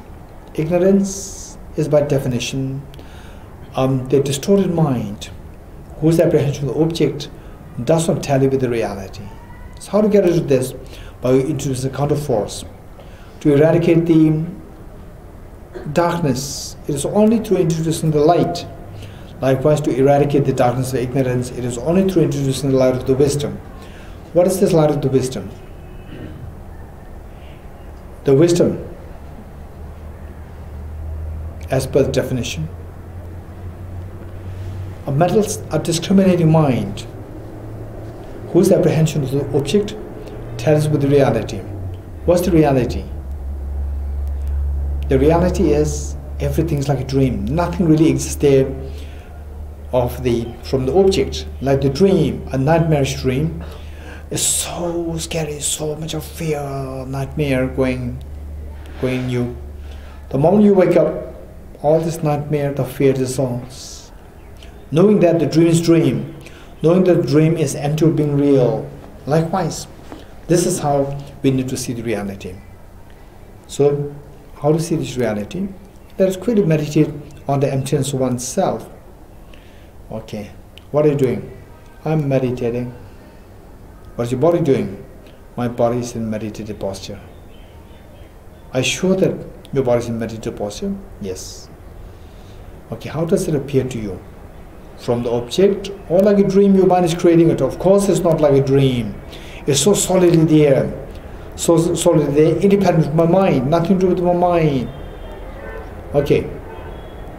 This is known as self-grasping ignorance, seeing things as objectively real. How do you know that this is not real then? Okay. Remember what Aradnagarjuna said. If the mirage were to be water, why not those close by the mirage see water? If the mirage were to be water, why not those close by the mirage see water? In like manner, if this I were to exist objectively, why don't I see this I as I go closer to this object? Okay, let us now go closer to this object. Going closer to the object, we see that there's a thin layer of the skin. Of course, this is not me. We can peel this off, remove the skin. Behind that is the fatty tissues. Of course, that is not me. Behind that, the muscles, the cartilages, then the bones, the blood vessels. And of course, the bones are not me, the muscles are not me, cartilages are not me. Okay, the heart, the lungs, intestine, liver, pancreas, gallbladder, nothing of these is me. Which means all these solid parts of yours are not you. Element of earth, solid part, element of earth. None of the element of earth is you. That's true, it's not me. Okay, you're only interested in looking for the self, which is so objectively there, independent of mind. So whatever you find something which is not self, let us either ignore or keep them aside. So let us keep all the element of earth, solid parts of the body, keep them aside. Now the element of water, the blood which is pumped in and out by the heart to the different parts of the body. Of course, that is also not me. Keep that aside. Element of fire, the body heat. For sure, the body heat is not me. The body heat increases and decreases, and I don't decrease or increase. So body heat is also not me. Keep it aside. Now the element of air, the air which I breathe in and out. Of course, that is not me. Keep that aside. Then the element of space, the space which essentially our body is the space. Our body is made of millions and trillions of atoms. These atoms, the size occupied by the electrons, protons, neutrons, This size is far less as compared to the space between the electrons and the nucleus. So from this, we are essentially like empty. And even this vacuum, there's also not me. I'm a solid part. I'm a solid person. This vacuum, the space is vacuum in nature. Even there's also not, keep it aside. What do you see now? Only the consciousness. Even this mind or the consciousness also not me. I'm a male. I'm a female. My consciousness does not have a gender. Gender is posited on the basis of the body. So that even this consciousness also not me. Keep it aside. What is left now? Nothing is left there. So different from these 5 aggregates, 6 elements, nothing's there as the self. So the self is not one with the aggregates, no different from the aggregates. So what is there from the object now? Nothing is there as a self. Stay in this experience for a while. That the self disappears. Earlier I saw the self meditated posture, but now I realize that splitting into 6 elements, the person disappears. Stay in this experience that the person disappears.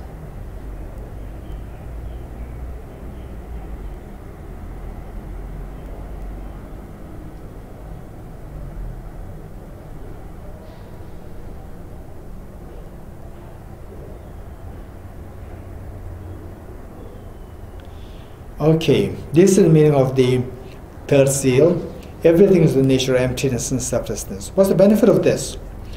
Just as when you subject this self to this ultimate analysis, the self disappears. Likewise, all the undesirable experiences such as sickness, aging, death, anxiety, stress, depression, tension, you subject, name one, subject this to this analysis, same analysis. Just as the person disappears, even these miseries will also disappear. The moment the misery disappears, your mind will feel the sudden upliftment. It is uplifted, you feel so light. So in that experience, everything dissolves. With the same analogy, we see that everything dissolves, all the miseries dissolve. A state where all the miseries dissolve is known as renunciation, is known as nirvana.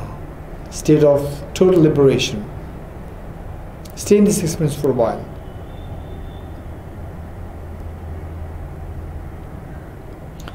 This state of the mind, where the mind is free of all these destructive emotions, the fear, and such and so forth, that state is known as the state of the real state of the renunciation. That experience. To renounce miseries. In this experience of emptiness, all miseries dissolve. This is what we are experiencing. This is the benefit. Okay. Slowly come out of this meditation. Come out. Okay. Now we will do the bodhicitta. We'll do bodhicitta. Bodhicitta practice. For that, this we will do on the basis of the 4 immeasurables. On the basis of 4 immeasurables. Ready? Again, reinforce the visualization of all the bodhisattvas in front of you. So compassionate, so loving, so caring. Reinforce the visualization of your bodhicitta field, your 2 parents, all your family members, and all dear sentient beings around you. And you being so loving, so caring, and giving full attention to everyone. And the purpose of this practice is to get into the self-centered attitude. Okay, with this mind, again, the practice is not difficult. It's just simply a matter of how much you can actualize the experiences or the feelings. Okay, the first one, immeasurable loving kindness. How good would it be that all my dear sentient beings are endowed with happiness and the causes of happiness. May all my dear sentient beings be endowed with happiness and the causes of happiness. I'll take the responsibility that all my dear sentient beings are forever endowed with happiness and the causes of happiness. And you're witnessing that such miracle is happening towards all the demon sentient beings, and you're making this courageous commitment. The Buddhas and Bodhisattvas, they're so happy, so proud of you. This pride and happiness within the Buddhas and Bodhisattvas invoke the Vajra, the compassionate, enlightened mind, to send the nectars and very soothing lights towards you and all demon sentient beings. Their mere touch with lights and nectars with the bodies and beings of yours instills in all happiness and the cause of happiness in the minds of sentient beings to yourself. And you're witnessing such miracles happening towards all the demon sentient beings. You're intensely happy. Take 3 deep breaths, sound with the relief.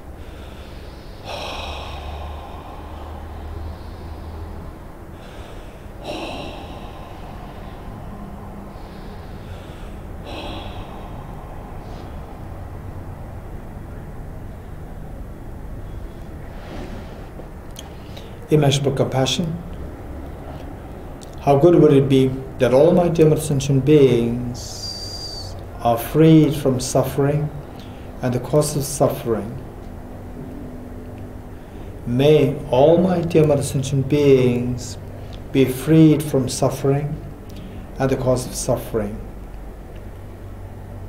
I'll take the responsibility that all my demon sentient beings are freed from suffering and the cause of suffering.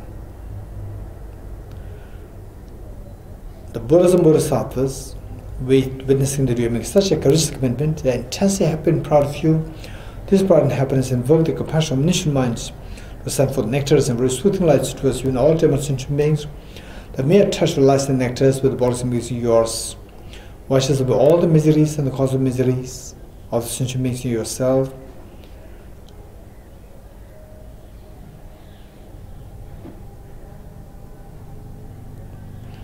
And you're witnessing such a miracle is happening towards all the demon sentient beings.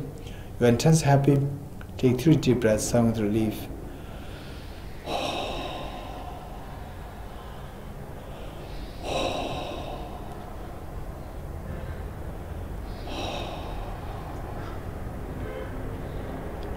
Next, immeasurable joy. How good would it be that all my demon sentient beings are never separated from happiness and the causes of happiness that beings are endowed with.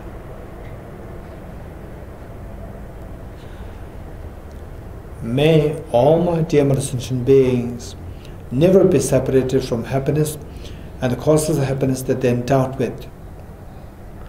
I'll take the responsibility that all my demon sentient beings are never separated from happiness and the cause of happiness that beings are endowed with.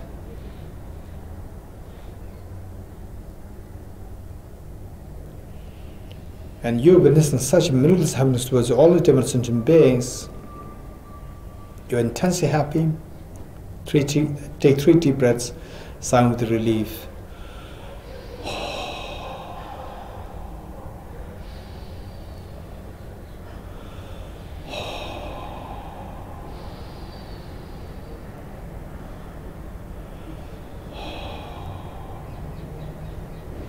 Next, immeasurable equanimity.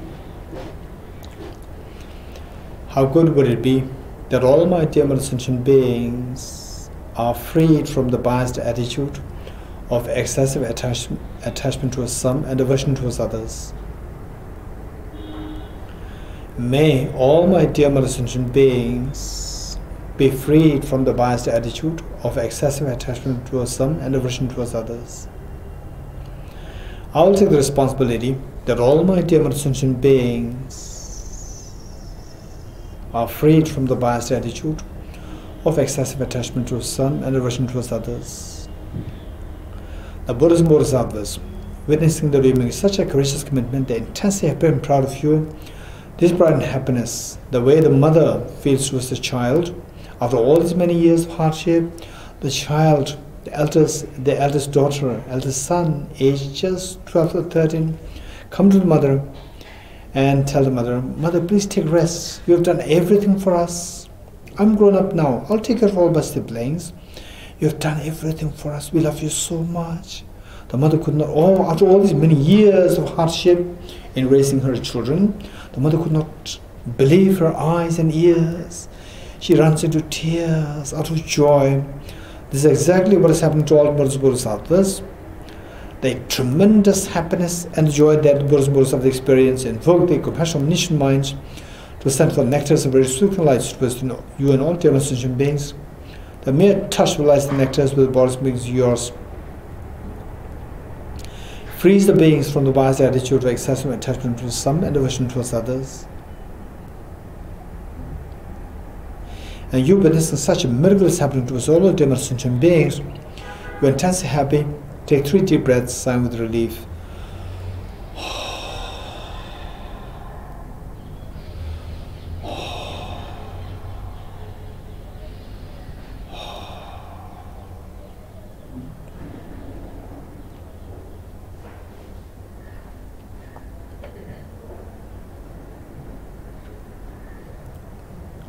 Okay, underscoring all the 4 immeasurables is the unconditional love towards all human sentient beings, which is so precious. This is the fabric of the bodhicitta. This is the ground on the basis of which you are going to generate bodhicitta. So with that mind, with the spirit of unconditional love towards all human sentient beings, with folded hands, let us make a bodhicitta commitment 3 times together.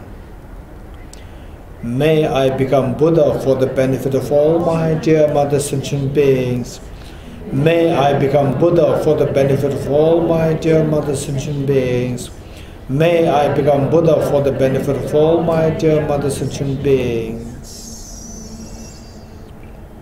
Okay, abide in this experience, in this, the most beautiful mind of bodhicitta, most beautiful mind of bodhicitta for a while.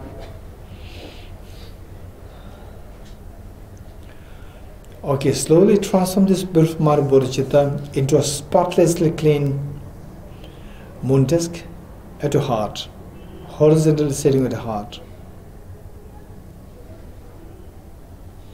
It's amazing that you made such a courageous commitment to become Buddha for the benefit of all human sentient beings. But how can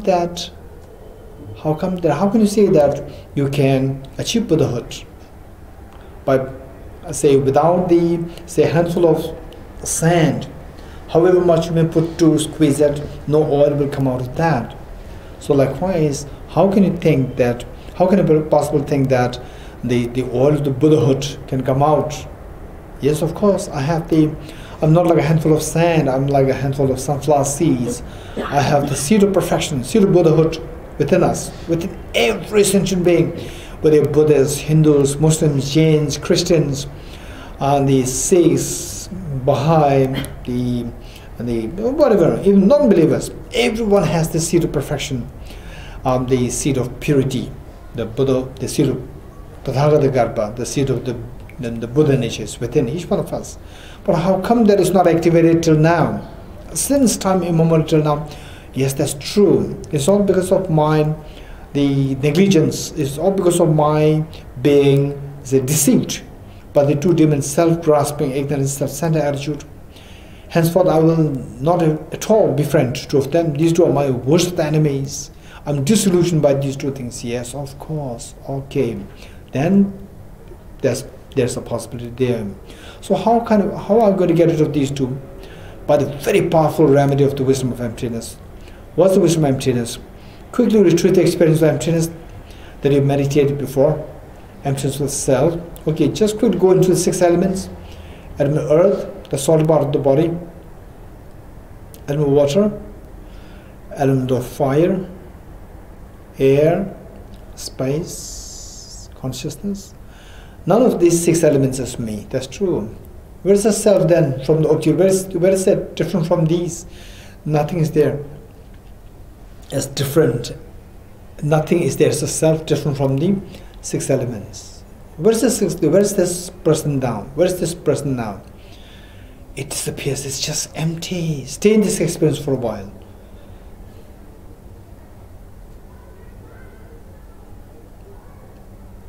This is the most fearless mind. Bodhicitta is the most beautiful mind. And this wisdom of emptiness is the most fearless mind. If you're able to cultivate this wisdom, if you're able to realize this wisdom of emptiness, of objective existence, all your fears will go away. Amazing, so precious. Okay, slowly transform this beautiful mind, the wisdom of emptiness, into a spotlessly clean white Vajra, thumb-sized white Vajra, vertically sitting on the moon to secure your heart.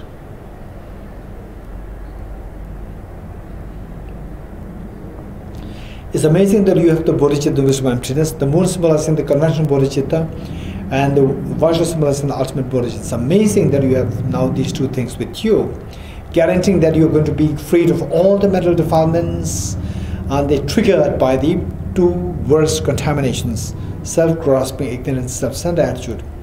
It's amazing. But what about all demon sentient beings? That's true. With so much of love and affection towards all demon sentient beings, let us invoke the Vajra moon that visualizes your heart, multiply infinite number of times. Share one set of Vajra moon at the heart of your mother. Share another set of Vajra moon, these replicas, one set with your father at his heart, one set with each one of your family members, one set with everyone in the entire universe, in your own country, in the entire Milky Way galaxy, in the entire universe. All sentient beings have this Vajra moon given by you. Amazing. Wonderful. Meanwhile, let us not forget the Buddhas and Bodhisattvas. They are watching us with so much of excitement, so much of joy to see that, like the child, after all these many years, have been only bringing embarrassment to the mother, and the mother always having to listen to the comments, listen to the bad reports from the school principal. And today the school principal is coming, and the mother could not believe it. So what's happening now? This is exactly, and then the principal saying that your daughter and your son, they are appointed as the best students of the school for this year. Your mother could not believe this. This is exactly what is happening to all Buddhas and Bodhisattvas. They could not believe what is happening today. Why not we invite the Buddhas and Bodhisattvas to be the guest and to be the witness, to undertake an aspiration Bodhisattva vow as a part of this, as a gesture inviting them to be the guest. Let us slowly stand up to make 3 prostrations to all Buddhas and Bodhisattvas, along with all demon sentient beings. Let us prostrate along with all demon sentient beings.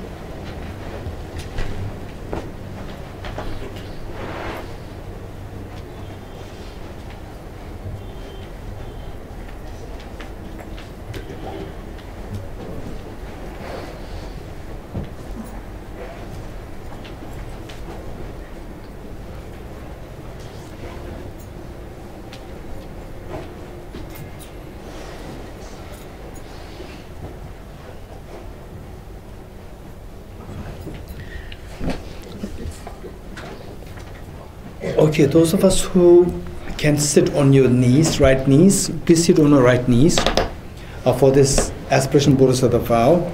Sit on right knees. Those who have knee problem, backache problem, feel comfortable to sit in whatever position is more comfortable to you. Okay, and let us turn to. Okay, let us turn to page 46. Page 46. Okay, let us not forget to visualize all the Buddhas Bodhisattvas. They are just watching us. We have already invited them to be the witness, to our witness and the guests to our undertaking the aspiration Bodhisattva vow ceremony. So because that this may take a while, the moment you start to feel little pain, feel comfortable to sit down. Because with the pain, then when the visualization, the thought processes, when that is not happening, the whole purpose is defeated. So the moment you start with this sitting on your right knees, and then the moment you start feeling pain, you can sit comfortably down. Okay. So Buddhas and Bodhisattvas are there watching us with great excitement. The way, for example, say the child, a young child, age 5 or age 6, young girl, a young daughter or a young son, age 5 or 6, for the first time in his or her life, he or she is making the public performance. So there, the parents will just quit all, just give up whatever work, they will take leave, and they will just make sure that they are part of the audience, to give you a moral support, to just waving their hands, informing you that, indicating that they are watching you, they are so proud of you. This is exactly what is happening to you. All the Buddhist Bodhisattvas, like the parents, they are with so much love and affection, with great excitement, they are watching us, what we are doing here, at these, observing the Aspiration Bodhisattva vow. And then you are like the eldest daughter or the eldest son, and taking along with you all your siblings, all dear mother sentient beings like your siblings, to encouraging them, teaching them how to take the Aspiration Bodhisattva vow, so that they can get away from the suffering towards the ultimate happiness by following the Gade Gade Para Gade Para Samgade Bodhiswaha. So with that in mind, let us turn to page 46 of the text and the last paragraph. Let's wholeheartedly say this 3 times. I go for refuge to the Triple Gem. I confess the negativities individually. I rejoice in the virtues of all the beings. I hold the precious Buddha in my heart. I go for refuge to the Triple Gem. I confess the negativities individually. I rejoice in the virtues of all the beings. I hold the precious Buddha in my heart. I go for refuge to the Triple Gem. I confess the negativities individually. I rejoice in the virtues of all the beings. I hold the precious Buddha in my heart.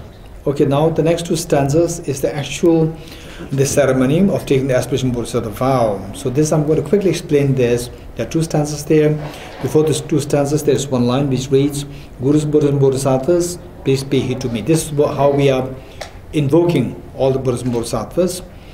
And then the 2 stanzas, the first stanza is pertaining to all the Buddhas and Bodhisattvas, the Buddhas, and the second stanza pertaining to yourself. So the first stanza reads that how the Buddhas, they're able to become enlightened. The ones, for example, Buddha Shakyamuni, many aeons ago, he was as ordinary as what we are today. How come that he became enlightened? And now that a single person, a single being becoming enlightened is able to benefit millions, billions, and infinite number of beings to the high state of happiness, freeing them from suffering and taking them to a high state of happiness. How come that they're able to do that? For 2 reasons. One, initially, they generate a very strong mind, very powerful, the motivation of bodhicitta, generating the wish to become Buddha for the benefit of all dear sentient beings. And then to materialize this aspiration, they engage in the bodhisattva practices, the 6 perfections, plus the 4 perfections. Perfection of generosity, ethical discipline, patience, enthusiasm, samadhi, and the wisdom, and the skillfulness, aspiration prayers, the power, and the discriminating wisdom. By engaging in these perfections, then they become who they are now. So if this is how they're able to, they succeeded, I'll follow the footsteps. Second stanza is, I'll follow the footsteps, I'll also generate the bodhicitta, I'll also engage in bodhisattva practices so that eventually I can become Buddha. So this is what we're going to recite wholeheartedly 3 times. And to the 3rd time, as we say the last 2 lines, and likewise shall I also successfully follow the bodhisattva practices. When we say this, imagine that you receive the Aspiration Bodhisattva vow, feel the joy, and imagine that you receive this vow. Okay, let's say this wholeheartedly. You are leading this, and all sentient beings are joining us, and all the Buddhas and Bodhisattvas, like your parents, they're watching you performing the public performance. Gurus, Buddhas and Bodhisattvas, please pay heed to me. Just as the previous Buddhas have generated the mind of bodhicitta, and just as they successively dwelt in the bodhisattva practices, likewise for the benefit of all sentient beings, I will generate the mind of bodhicitta, and likewise shall I too successfully follow the bodhisattva practices. Gurus, Buddhas and Bodhisattvas, please pay heed to me. Just as previous Buddhas have generated the mind of bodhicitta, and just as they successively dwelt in the bodhisattva practices, likewise for the sentient beings, I will generate the mind of bodhicitta, and likewise shall I too successfully follow the bodhisattva practices. Gurus, Buddhas and Bodhisattvas, please pay heed to me. Just as previous Buddhas have generated the mind of bodhicitta, and just as they successively dwelt in the bodhisattva practices, likewise for the benefit of all sentient beings, I will generate the mind of bodhicitta, and likewise shall I too successively follow the bodhisattva practices. Okay, feel the joy over having received the aspirant bodhisattva vow, and there's a commitment, as I said earlier. There's no special commitment there. Just from today, make it a special pledge that henceforth, I'll try my best, to the best I can, to help others. If not, at least I will not harm others. Okay, this aspiration you make, and of course, once in a while, some kind of they clash and so forth, conflicts can happen. When that happens, be mindful of this ceremony that you have taken, this aspirant bodhisattva vow, in front of all the Buddhas and Bodhisattvas. Okay, so with this is exactly the way I described it earlier. Like the mother, after all these many years of hearing the complaints from the school principal of her children, and then today the school principal comes with her, escorted by her the other teacher staff, and the mother's again becoming so apprehensive, a little nervous, again what my daughter, what my son might have done. And today slightly different. The school principal is coming with a smile, with a very courteous smile there. And again you ask the principal as to any problem with my child, and the school principal, no, your child, your two children, the best, your son and the daughter, two of them are appointed as the best students of this year. We came here to congratulate you. The mother could not believe her eyes. This is exactly what is happening to all Buddhas and Bodhisattvas. They are so proud, so happy with what the aspirant Bodhisattvas that we have taken today. And this intense pride and happiness Buddhas and Bodhisattvas experience today invokes their the Vajramoon that they have in the full-fledged form in their heart to multiply infinite number of times.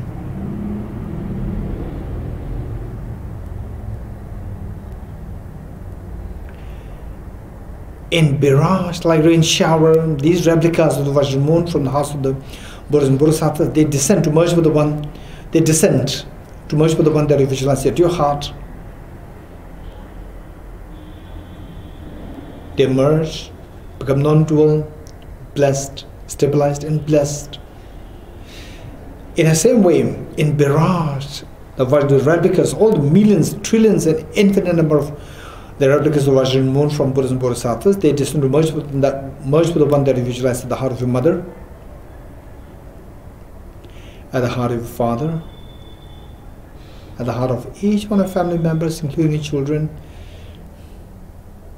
at the heart of everyone here in the world, everyone in the Milky Way galaxy, everyone in the entire universe.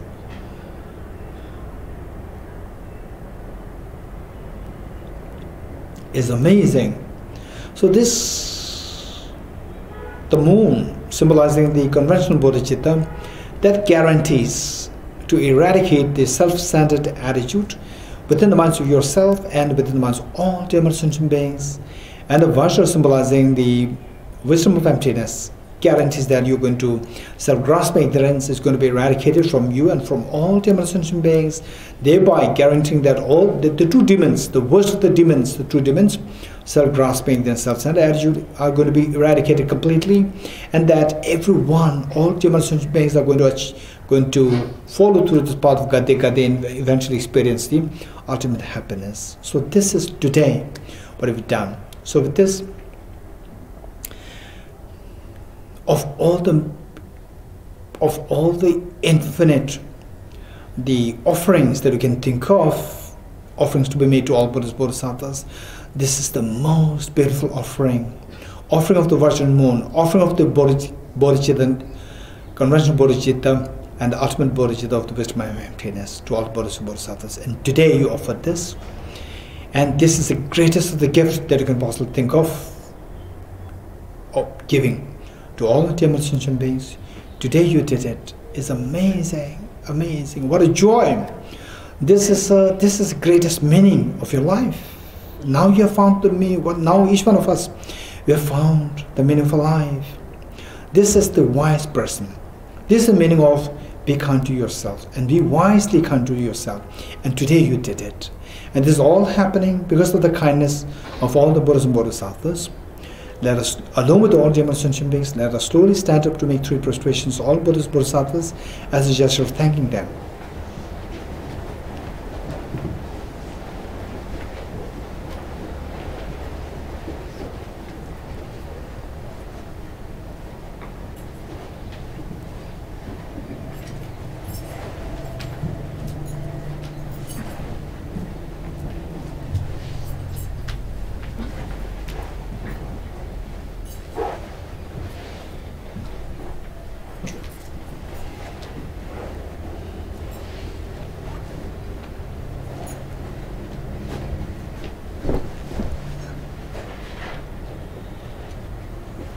Okay, please take your seats now. Sit comfortably.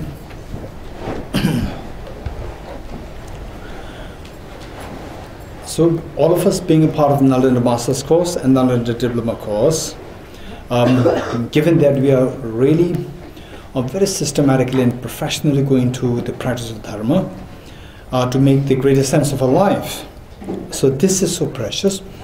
And I'm just wondering if you can say engage in this practice, same practice on a daily basis, if not on a weekly basis, if not then on a monthly basis, right? Just see if it is possible. That would be wonderful. Okay, and okay, with this, in this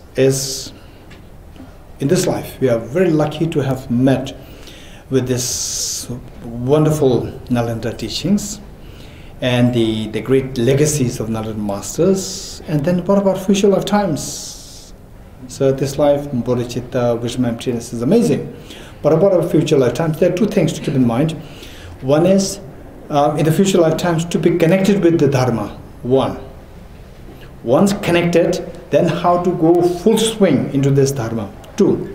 And oftentimes there are people who have the capacity to go full swing into the Dharma. They are not at all connected with the Dharma. When they are not connected, we can't do anything. So to be connected with the Dharma, this is so precious. What to do in order to be connected with the Dharma in the future lifetimes, number 1. Now having connected, then how to make sure that we go full swing into the Dharma practice so that we don't waste our life, waste our time. There are 2 things.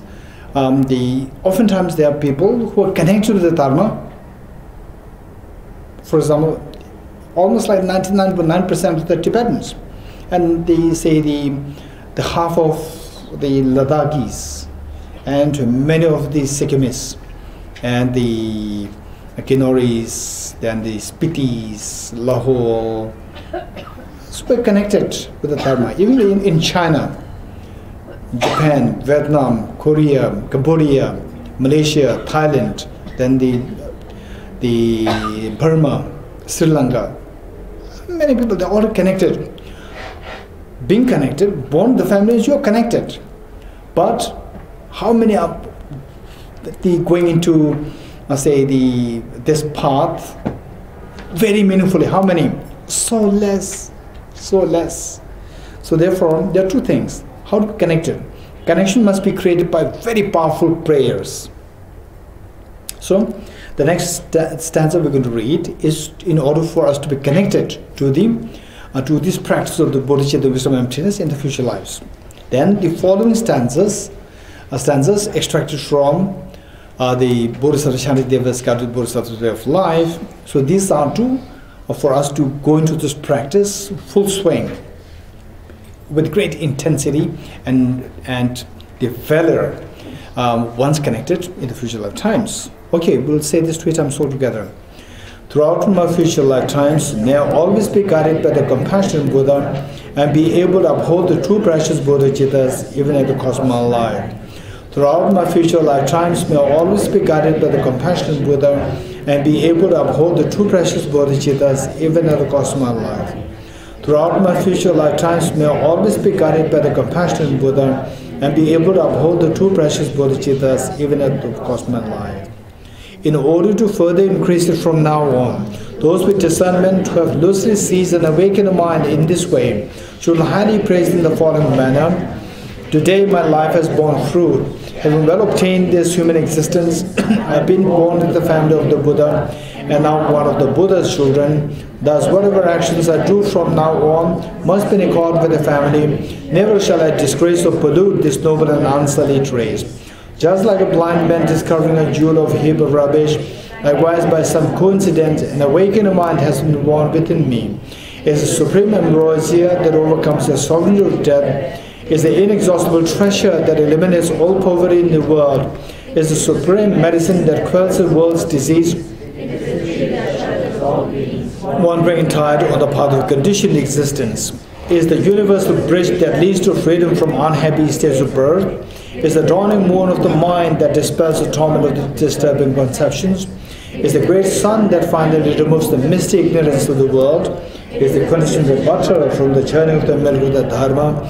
For all those guests traveling on the path of conditioned existence who wish to experience the abundance of happiness, this will satisfy them with joy, and I shall praise them in supreme bliss. Today, in the presence of all the protectors, I invite the world to be guests at a festival of temporary and ultimate delight.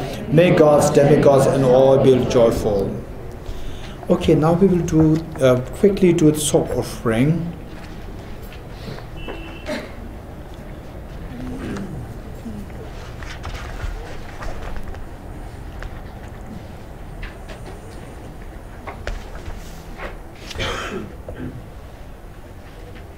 Okay, perhaps what you can do is that Tejala, you can say this from page 231. Is it page 231? Okay, page 231. Tejala will slowly read this. Meanwhile, Gelhundula and two of us, we will do in the Tibetan, the Tibetan form. In Tibetan, we will do the blessing, first generating oneself in the form of the deity. At the generated form of the deity, and then the blessing all the Tsog offerings. And meanwhile, you will recite this. It will lead you. And I'm going to, so you're also blessing the Tsog. You're also doing the blessing. I will try to explain this very briefly. The offerings which are already there, we have to think of the emptiness nature of them, dissolve them into emptiness. The way we did for the self, you can think of the same thing with these offerings, and then from this emptiness, then arises the heavenly or the divinely delicacies, where anybody comes in contact with these delicacies, will the wisdom of emptiness is flared and the bodhicitta is flared. With this, the mental defilements are all cleansed, and then this is to be done. Now so the process of dissolving them, and then from the arising form of the delicacies, that is known as the blessing, the offerings. Okay, so meanwhile, what we're going to read, you're going to they say what we bless. We see that our mind is so vulnerable. Our mind is so vulnerable. Saying, okay, this is a little complicated, particularly those of us who are not exposed to emptiness. Be a little careful. Say that everything is like a dream, the way we explained earlier. Everything is like a dream. And dream means that in the dream you can have a very pleasant dream and the unpleasant dreams. Very beautiful things and unattractive things. Very clean, unclean things. Very clean, you feel attached. Unclean things, you feel as well, I'm very clean, it's very dirty, right? Okay, so these biases, they make us react. And this reaction is known as karma, contained karma. These karmas, then they drive us, they perpetuate us into this endless cycle of miseries. This is known as samsara. So now, what we're going to see here is the dimension of the obscene objects, like the skull, the blood, and so forth, objects there, which we would be repulsive, which we will feel repulsion. So that is like seeing the dream, the things, undesirable things in the dream. We are being pushed in the dream. When you wake up, you see that there's nothing there which is in the dream. For example, the dream, the sewage, the very dirty things there in the dream. In the dream, you are being pushed. You think, oh, I'm very clean, it's very dirty. The moment you wake up, what's the difference? That is just my dream. So likewise, somebody who realizes emptiness, for them, what is seen as obscene things, oh, these are something taboo, all these things you transcend, right? Okay, so deliberately is a very skillful way of transcending these things. But, and then say, for example, say some people, actually this is a very advanced practice, but we are doing this more in the form of what do you call it, similitude, simulation. Like simulation it is not really the full-fledged form, but we have to know these things. Sometimes when, particularly being a part of Nalanda Master's course, Nalanda Diploma course, then you may be more aware, interested to take part in the other centers. Then in the other centers, they do thing in a very raw form. Then you may see the meat, you may see the alcohol and so forth. So this, my teacher always discouraged us from actually touching those things. So therefore, but the idea is that what we see as very dirty, not nice, not decent, and so forth. So this is through the wisdom of emptiness we try to transcend. So the idea is that wisdom of emptiness is must. Without this, whatever is being done there, in other words, tantric practice, they make no sense. Keep this in mind. Without wisdom of emptiness. Only with the wisdom of emptiness, you can see that only when you wake up, you can equate the dream, say the paradise, and the dream what rubbles, right? Say the houses, the what toned down houses, where it's just so dirty, messy, and a very paradise, beautiful place. So these two, when you wake up, what's the difference? It's just about my mind. It's not really there, it's different. So this difference is seen in the dream, not outside. So when we are in the ignorance, we see the difference. Oh, these are obscene, these are very nice. So when you see emptiness, very stable experience of emptiness, when you come out of this, then you see that these two are same, there's no difference. It is for this reason that some of the obscene objects are mentioned here, like the blood, skull, and so forth. These are one, to remember impermanence. One, to remember impermanence. Then number two, eventually, with the reality of emptiness, to transcend what we see as obscene, what is seen as the attractive, to transcend these things. So this is a very advanced practice. Just to be a little exposed, this is what we're going to be doing. Okay, so meanwhile, okay, teacher, you can start, and the Gen to learn to first we will do. Okay, start. Page 231, we'll start reading from verse 55.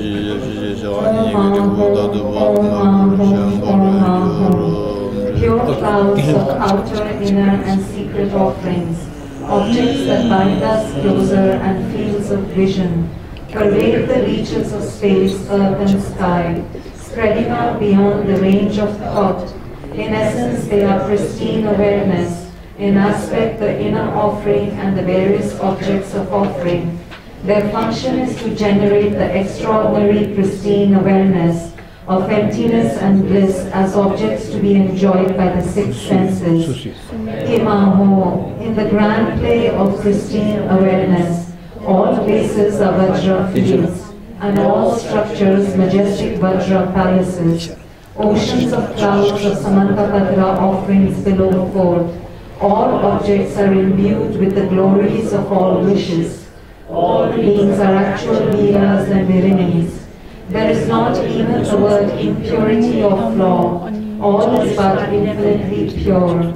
From a state of Dharmakaya in which all mental fabrications are stilled, on top of a turbulent wind and blazing fire, upon the crown of a tripod of 3 human heads, within a proper human skull cup, the ingredients brilliantly appear one by one. Placed above them are Om, each sparkling with brilliant color. The wind becomes turbulent, fires flare, the ingredients melt, from their boiling tumble forth copious vapors. From the 3 letters, profusions of light rays radiate out in the 10 directions, drawing back the 3 vajras with nectars that dissolve individually into 3 letters. These melt with the nectar and blend with the ingredients, purifying, transforming, and increasing them. Hema, becoming an ocean glittering with the splendors of all that could be wished for. O host of root and lineage gurus, hidden, host of deities, angels of refuge, Veeras, Darkinis, Dharmapalas, and guardians of the teachings, I request you, who are in the nature of compassion, to appear and come to this offering site. Place your radiant feet firmly upon this elegant throne formed of jewels, amidst an ocean of clouds of outer, inner, and secret offerings. Grant us, who are striving in the supreme realization, the powerful attainments that we all wish for. This ocean-like soap offering of uncontaminated nectar, blessed by Samadhi, Anatma, and Mudra, we offer in order to please you, host of root and lineage gurus, contented by sport with all the splendors that could be wished for.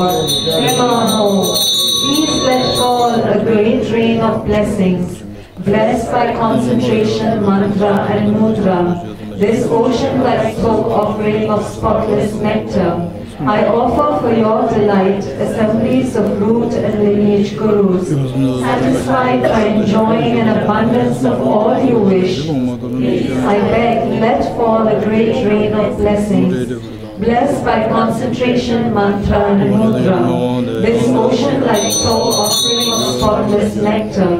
I offer for your delight assemblies of rhythms, deities, and attendants, satisfied by enjoying an abundance of all you wish. Please, I beg, let fall a great rain of powerful accomplishments, blessed by concentration, mantra, and mudra, this torch-like offering of spotless nectar. I offer for your delight assemblies of the most precious jewels, satisfied by enjoying an abundance of all you wish. Please, I beg, let fall a great rain of the holy Dharma, blessed by concentration, mantra, and mudra, this ocean-like soap offering of spotless nectar. I offer for your delight assemblies of Dakinis and Dharma protectors, satisfied by enjoying an abundance of all you wish. Please, I beg, let fall a great rain of virtuous peace, by concentration, mantra, and mudra, this ocean-like soap offering of spotless nectar. I offer for your delight assemblies of mother sentient beings, satisfied by enjoying an abundance of all you wish. Please let the user appearances and something elevate. Two more. Yeah. So come back Otherwise, to verse 55. Again, page 231. Okay. When we make the offering, we make the offering to the first to the gurus, then next to the triple gem, then next to the gurus, and then the deities, then the triple gem, and then the Dharmapalas, meaning the Dharma protectors, and then to the sentient beings.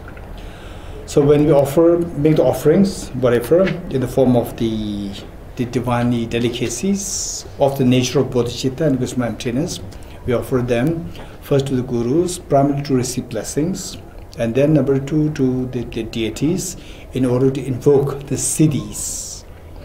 And then pertaining to the true gem for the dharmas, and then for the dhammapalas, to make sure that your journey of the spirituality, that the obstacles are not there. And finally, the sentient beings, we offer this to the sentient beings, that their delusive appearances of seeing things as truly real, and then on that basis, and exaggeration, denigration, all these things stop, so that they become enlightened. Okay, so this says one, who you are making the offering, then what's the purpose of making the offering. Okay, this is what we think of. Om Ahum, Om Ahum, Om Ahum. Pure clouds of outer, inner and secret offerings, objects that bind us closer and fields of vision, pervade the reaches of space, earth and sky, spreading out beyond the range of thought. In essence, they are pristine awareness, in aspect the inner offering and the various objects of offering. Their function is to generate the extraordinary pristine awareness of emptiness and bliss as objects to be enjoyed by the six senses. Aho, in the grand play of pristine awareness, all places are Vajra fields, and all structures majestic Vajra palaces. Oceans of clouds of Samanta Vajra offerings below forth. All objects are imbued with the glories of all wishes. All beings are actual Veeras and Viranis. There is not even the word impurity or flaw. All is but infinitely pure. Whom, from a state of Dharmakaya in which all mental fabrications are stilled, on top of a turbulent wind and blazing fire, upon the crown of a tripod of 3 human heads, within a proper human skull cup, the ingredients brilliantly appear one by one. Placed above them are Om, each sparkling with brilliant color. The wind becomes turbulent, fires flare, the ingredients melt. From their boiling, tumbling forth copious vapors. From the 3 letters, profusions of light rays radiate out in the 10 directions, drawing back the 3 Vajras with nectars that dissolve individually into 3 letters. These melt with the nectar and blend with the ingredients, purifying, transforming, and increasing them. Emaho, becoming an ocean glittering with the splendors of all that could be wished for. Om Ahum, Om Ahum, 64, from 64. From 64. Blessed by concentration, mantra, and mudra, this ocean-like soak offering of spotless nectar, I offer for your delight assemblies of root and lineage gurus, satisfied by enjoying an abundance of all you wish. Please, I beg, let fall the great rain of blessings. Blessed by concentration, mantra, and mudra, this ocean-like soak offering of spotless nectar, I offer for your delight assemblies of heathens, deities, and attendants, satisfied by enjoying an abundance of all you wish. Please, I beg, let fall a great rain of powerful accomplishments. Blessed by concentration, mantra, and mudra, this ocean-like soap offering of spotless nectar, I offer for your delight assemblies of the most precious jewels, satisfied by enjoying an abundance of all you wish. Please, I beg, let fall a great rain of the holy dharma.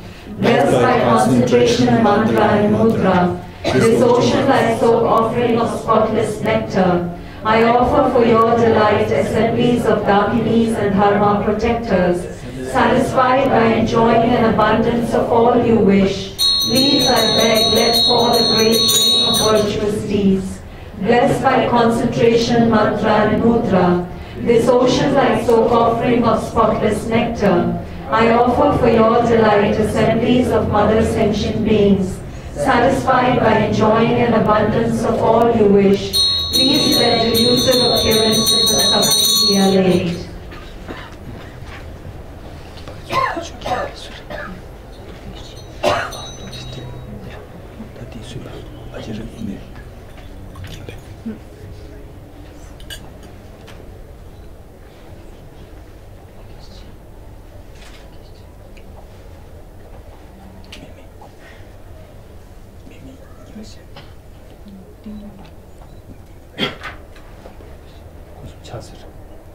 Three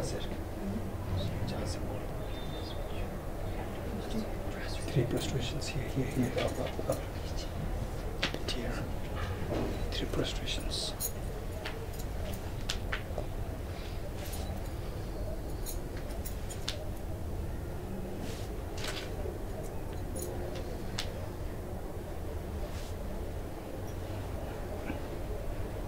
Okay, just line in line.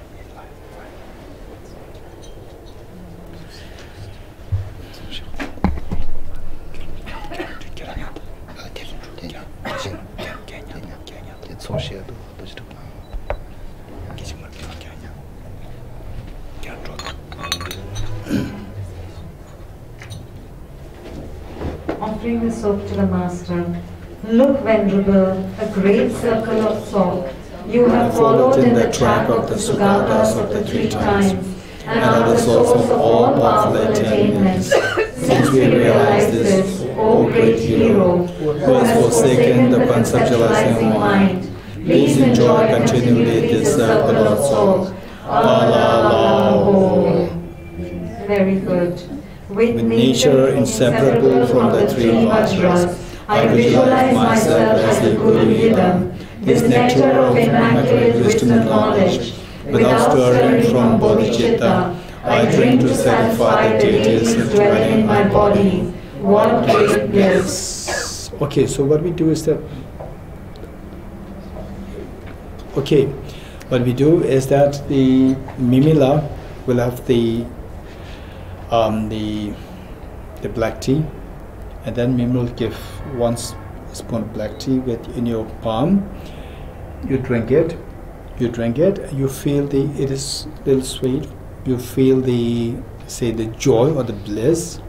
Once you experience this, with this bliss, then you focus on emptiness. So this non-duality of the bliss and emptiness, this is the most important part of the Tsog offering. Likewise, Kumandla has the raisins. So the raisins, again you eat it, again the same thing, that you experience the bliss, the taste with imagine that the whole body is filled with the bliss. That bliss, focus on emptiness, so that becomes the actual offering. Okay.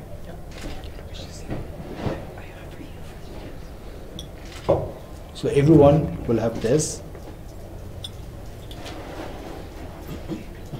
Kumanda, you can give 2 or 3, is fine. Okay, please.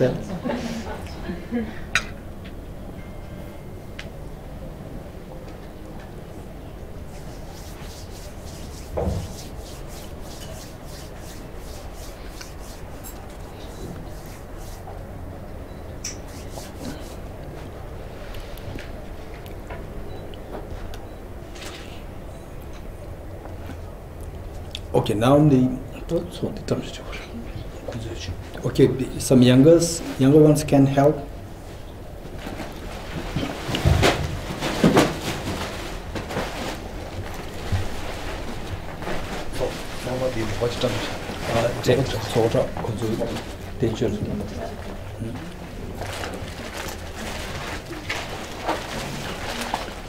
Okay, so this okay. Take spots, distribute. 2 can go together. Okay, so this is, make sure that you get your share.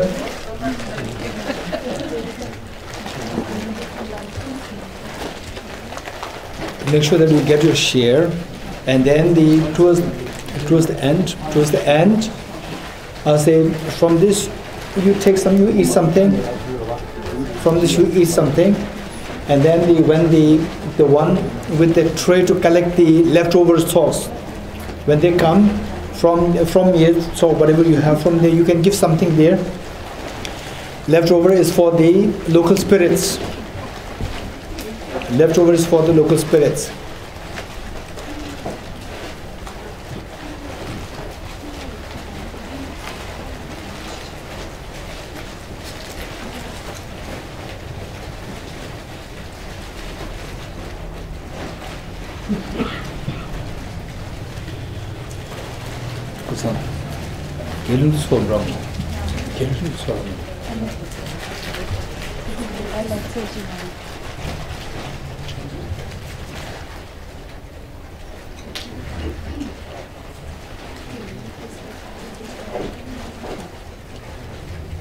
Angela. Solar consultation. Consultation. Sweetheart.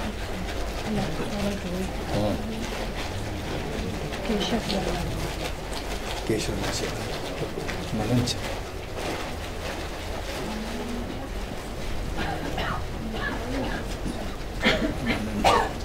Chippy Ejada. Richard system.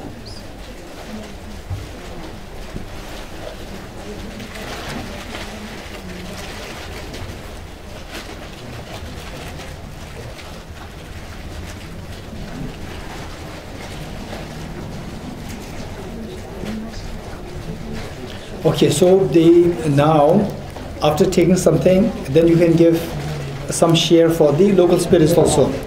So the two are coming to pick, Richa and Manan, they are coming to pick up the share for the leftovers. You pick them up, they'll come to collect. Okay, Manan, you go this side, okay, the Richa will go this side.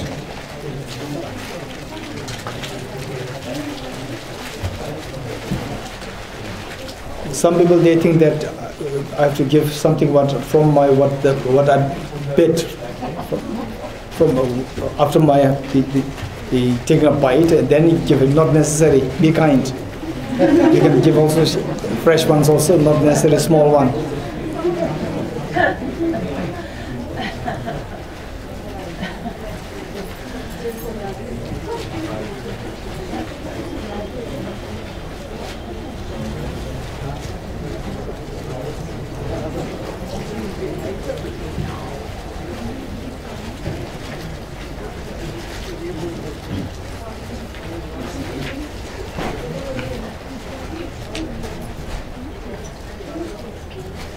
Okay, now Tejala start the song of the Spring Queen.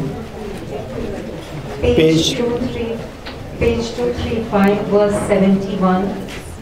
All Tathagata Buddhas, Veera heroes, yoginis, dakas and dakinis, to all of you I make this request, O Heruka, who delights in supreme bliss, and who attends the mudra experiencing bliss, please, by enjoying yourself in accordance with the rites, join with simultaneous bliss and emptiness. May the hosts of stainless dakinis look with loving compassion and accomplish all deeds, whom we make our request to you, that the Tathagatas who are thus gone, as well as to the Veeras, yoginis, dakas and dakinis. Yoginis dance with enchanting, soothing movements, the protector so exceedingly to please, and the multitudes of dakinis come before us and bless us, bestow upon us innate great bliss. Ha la la la la ho, hari ali ho. You, the multitudes of immaculate dakinis, look upon us with love, bestow all powerful attainments, whom we make our request to you, Tathagatas who are thus gone, as well as to the Veeras, yoginis, dakas and dakinis, the great bliss that is possessed of liberating qualities, the great bliss without which freedom cannot be gained in one life. Through one endures many asceticisms, the great bliss abides within the center of the Supreme Lotus. Ah, la, la, la, la, ho. Ai, ai, ho.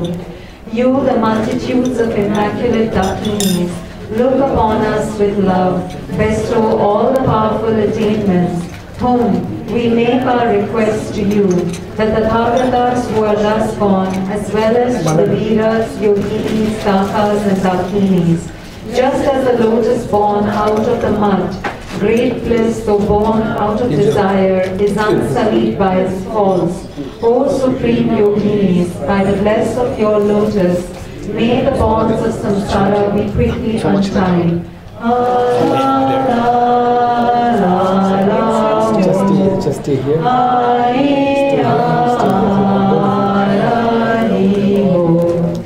You, the multitudes of immaculate Dakinis, look upon us with love.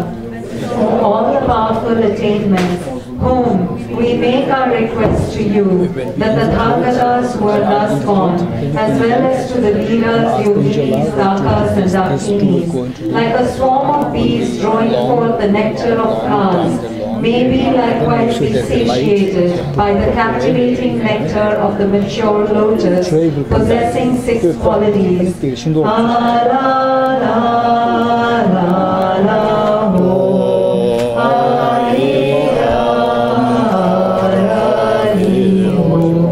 You, the multitudes of immaculate Dakinis, look upon us with love, bestow all the powerful attainments, whom in pure deceptive appearances become purified in the sphere of voidness. Ah, this magnificent nectar created out of pristine awareness, Om, becomes a vast ocean of all desired things. Om Ahum, Om Ahum, Om Ahum. Ho, this ocean of remaining stock of uncontaminated nectar, blessed by Samadhi, Mantra and Mudra, we offer to you hosts of close-bound realm protectors. Om Ahum, contented by your sport with all the splendors that could be wished for. Emaho, please accomplish the virtuous conduct of the yogic path as you have pledged. Ho, by offering this ocean of remaining stock to the guests who are left together with their entourage, may the precious teachings proliferate. May the upholders of the teachings, the offering patrons together with their entourage, and especially we yogis, all gain freedom from sickness, a long life, fame, good fortune, and abundant wealth are wished for. Bestow on us the powerful attainments of actions, such as pacification, increase, and so forth. O oath-bound protectors, protect us. Help us obtain all powerful attainments. Make us meet no untimely death, sickness, demons, or interfering spirits. See that we have no bad dreams, ill omens, or calamities. May we have worldly happiness, good crops and harvests. May the dharma flourish, all goodness and joy come about, and may all the wishes in our minds be fulfilled. By the force of this bountiful giving, may I become a self-evolved Buddha for the sake of all sentient beings. And by this gesture of generosity, may I liberate the multitudes of beings who were not liberated by the Buddhas of the past. O holy and venerable, pause please. Okay. So basically, towards the end of what we read now, this is the invoking the local spirits after giving their share of the Tsog, local spirits. And we see that for us to have long life, wealth, and so forth, the good crops and so forth, the idea is that these are not the main requests. Because the local spirits, they cannot really give us enlightenment, they cannot give us Buddhahood. So what they can do in their own capacity, like controlling the weather and then making sure that the illness, the obstacles in the form of the illness and so forth, whatever limited the capacity that they have to help us, like letting the crops grow better, to give some wealth and so forth, and this is what they can do. So not that we don't really ask these things to from the Buddhas and Bodhisattvas. For Buddhas and Bodhisattvas, we ask for Buddhahood, we ask for wisdom and emptiness, we ask for bodhicitta and so forth. We don't ask for these trivial things. These trivial things we ask from the local spirits, because these are things that they can do within the capacity. Okay, now next part is very important. Next part is reviewing the entire stages of the path.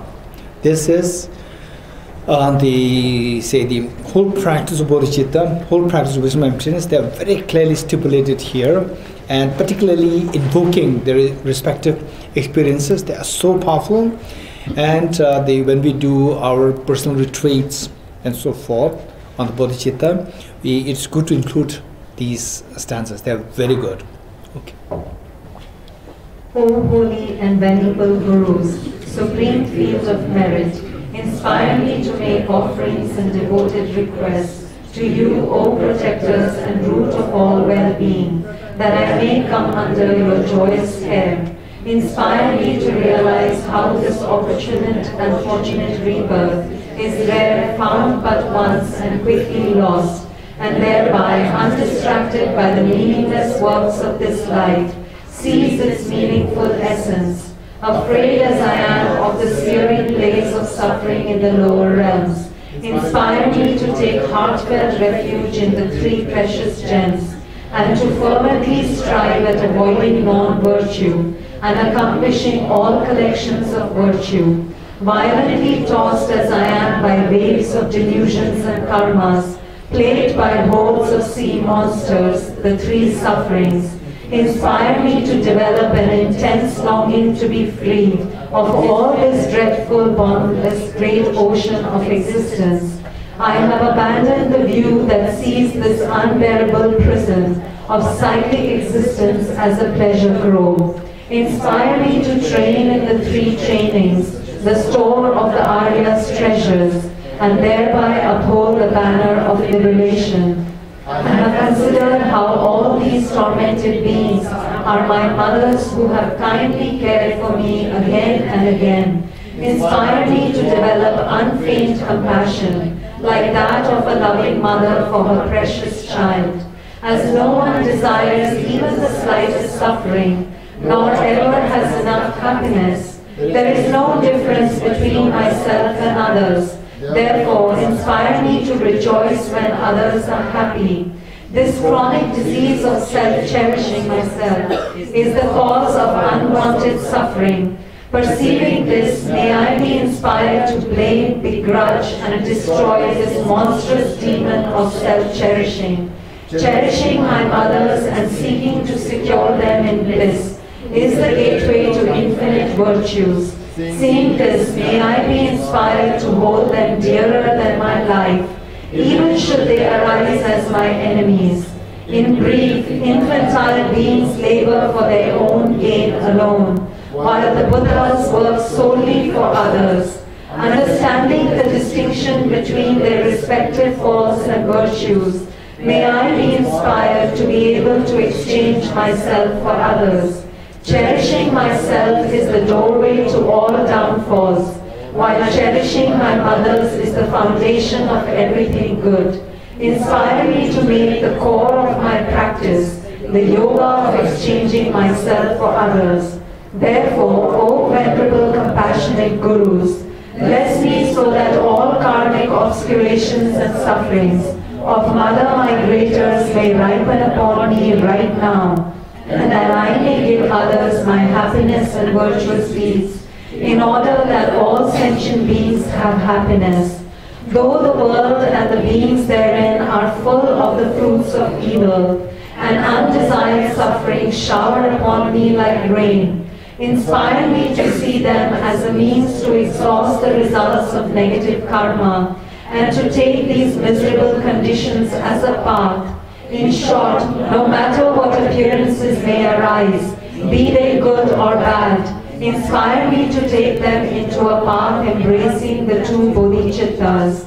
Through the practice of the five forces, their sense of the entire dharma, and thus enjoy only a mind of happiness. Inspire me to immediately conjoin with meditation whatever I encounter, by the skillful means of having the four applications, and to make this opportune rebirth worthwhile by practicing the advice and commitments of mind training, so that I may rescue all beings from the vast ocean of becoming. Inspire me to master true bodhicitta through love, compassion, and the superior intention, conjoined with the technique of mounting, taking, and giving upon the breath.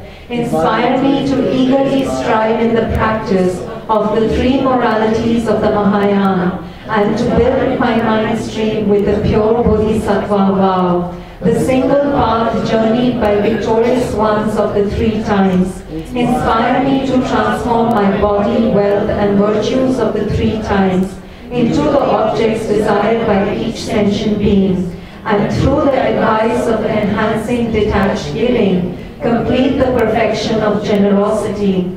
Inspire me to complete the perfection of moral conduct by working for sentient beings, accumulating virtuous qualities, and not transgressing the bounds of pratimoksha, bodhicitta, or tantric vows, even at the cost of my life. Should all 9 types of beings of the 3 realms become angry at me, abuse, upbraid, threaten, or even kill me, inspire me to complete the perfection of patience, and undisturbed work for their benefit in response to their harm. Even if I must remain in the mires of Avicii for an ocean of eons for the sake of each sentient being, inspire me to complete the perfection of joyous effort, and through compassion to strive for supreme enlightenment, by avoiding the faults of dullness, agitation, and distraction, with one-pointed concentration set on the mode of existence of all phenomena, emptiness of true existence.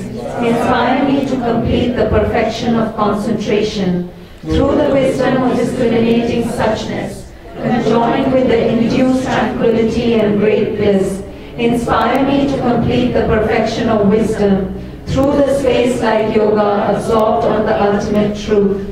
Inspire me to perfect the illusion-like concentration by realizing how all outer and inner phenomena lack true existence, yet still appear like illusions, dreams, or the moon's reflection in a still lake.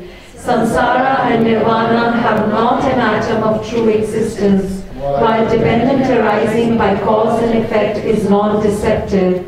Inspire me to realize the import of Nagarjuna's thought, that these two are not contradictory but complementary. Then through the kindness of my helmsman, Vajradhara, inspire me to cross the labyrinthine ocean of Tantra, by holding my vows and pledges, the root of siddhis dearer than my life. Inspire me to cleanse all stains of attachment to ordinary appearance, through the first stage yoga of transforming birth, death, and pardo into the conqueror's 3 bodies, and to see all that appears as the deity. Setting your feet, O protector, upon the 8 petals of my heart, within the central channel, inspire me to actualize the path uniting clear light and illusory body in this very lifetime. Should I not have completed the points of the path at the time of death, inspire me that I may reach a pure land by either the instructions on applying the 5 forces or by the forceful means to enlightenment, the Guru's transference. In short, O protector, inspire me that I may be cared for by you inseparably in all my future lives, and become your chief disciple, holding every secret of your body, speech, and mind. O protector, please grant me the good fortune to be the very foremost of your retinue wherever you manifest Buddhahood, and that all my temporal and ultimate wishes and needs be effortlessly and spontaneously fulfilled. Having been thus entreated, pray grant this request, O Supreme Gurus, so that you might bless me, happily alight on the crown of my head, and once again set your radiant feet firmly on the corolla of my heart lotus. I dedicate the merit thus gathered towards the realization of the aims and deeds of Buddhas and their children of the 3 times, and to the upholding of the doctrine of scripture and insight. May I, in all lives, through the force of this merit, never separate from the 4 wheels of the great vehicle, and accomplish all the stages of the path, renunciation, bodhicitta, perfect view, and the 2 stages. Through the excellence of whatever white virtues there are in samsara and nirvana, may all be auspicious for us to be free here and now from all misfortune and hardship, and thus enjoy a glorious and perfect celestial treasure of temporal and ultimate virtue and goodness. May all be auspicious for the Buddha's teachings to long endure through your centers of dharma, omniscient Losang Chakpa, being filled with hosts of monks and yogis, striving single-pointedly to master the three pure trainings, having requested your blessings, Losang Chakpa, who from the time of your youth made request to the Supreme Guru Yidam, may all be auspicious for you, O Losang Vajradhara, spontaneously to grant the wishes of others. May all be auspicious for all our desired endowments to swell like a lake in the summer rains, bringing an unbroken flow of rebirths of leisure in faultless families, so that we may pass our days and nights with your holy dharma, O Losang, and thus delight in the glories of perfection. By the collection of whatever virtuous deeds others and I have done, and shall do from now until enlightenment, may all be auspicious, O Holy Venerable One, for your body of form to remain in this land immutable like a Vajra. Okay, now we will recite the long life prayer of His Holiness the Dalai Lama.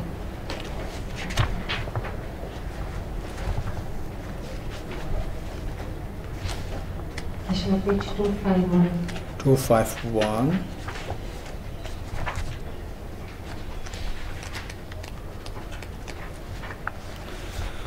Okay, so His Holiness the Dalai Lama, today we see that he's the son of the world who is working for the world. Of all the great leaders, the leaders of the world, we see that of course they are the leaders. They're working in their own capacity to work for the common people and so forth. But somebody who has a great vision for the world and exerting all his or her effort into this, we see that it is His Holiness the Dalai Lama. So let us pray that His Holiness live long and that his wishes are fulfilled spontaneously. For that matter, we'll recite the long life prayer of His Holiness. Page 251. Om Swasti, to the assembly of most kind teachers, both present and past, the miraculous dance of the body, speech and mind of innumerable Buddhas, manifesting in accord with aspirant spiritual capacities, the wish-granting jewel, the source of all virtue and goodness, to you we offer our prayers with fervent devotion, that Tenzin Gyatso, protector of the land of snows, live for 100 eons. Shower on him your blessings, so that his aspirations are fulfilled without hindrance.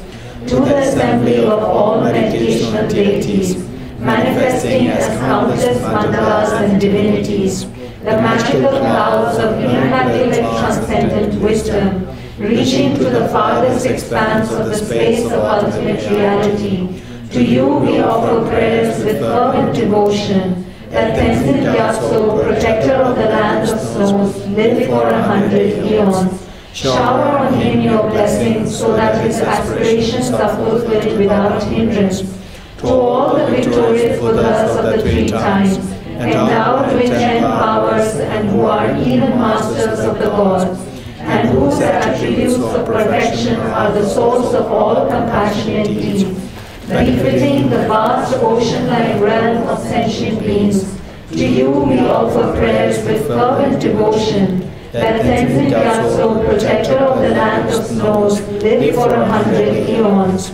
Shower on him your blessings, so that his aspirations are fulfilled without hindrance. To the assembly of sacred doctrine embodied in the three vehicles, supremely serene, a jewel treasure of enlightenment, stainless, unchanging, eternally good, and the glory of all virtues, which actually liberates beings from the sufferings of the three worlds. To you we offer prayers with fervent devotion, that Tenzin Gyatso, protector of the land of snows, live for 100 eons. Shower on him your blessings, so that his aspirations are fulfilled without hindrance.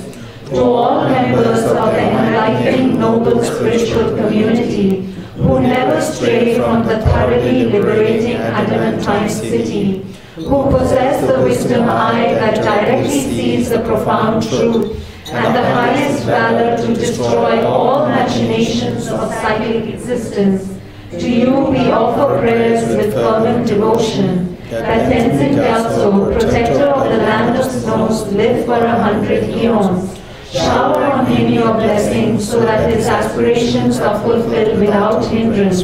To the assembly of heroes, Dakinis, heavenly beings of the three worlds, who appear in the highest paradises, in the sacred places, and in the cremation grounds, and who, through creative play in the 100-fold experiences of bliss and emptiness, support practitioners in their meditation on the excellent path. To you we offer prayers with fervent devotion, that Tenzin Gyatso, protector of the land of snows, live for 100 eons. Shower on him your blessings, so that his aspirations are fulfilled without hindrance.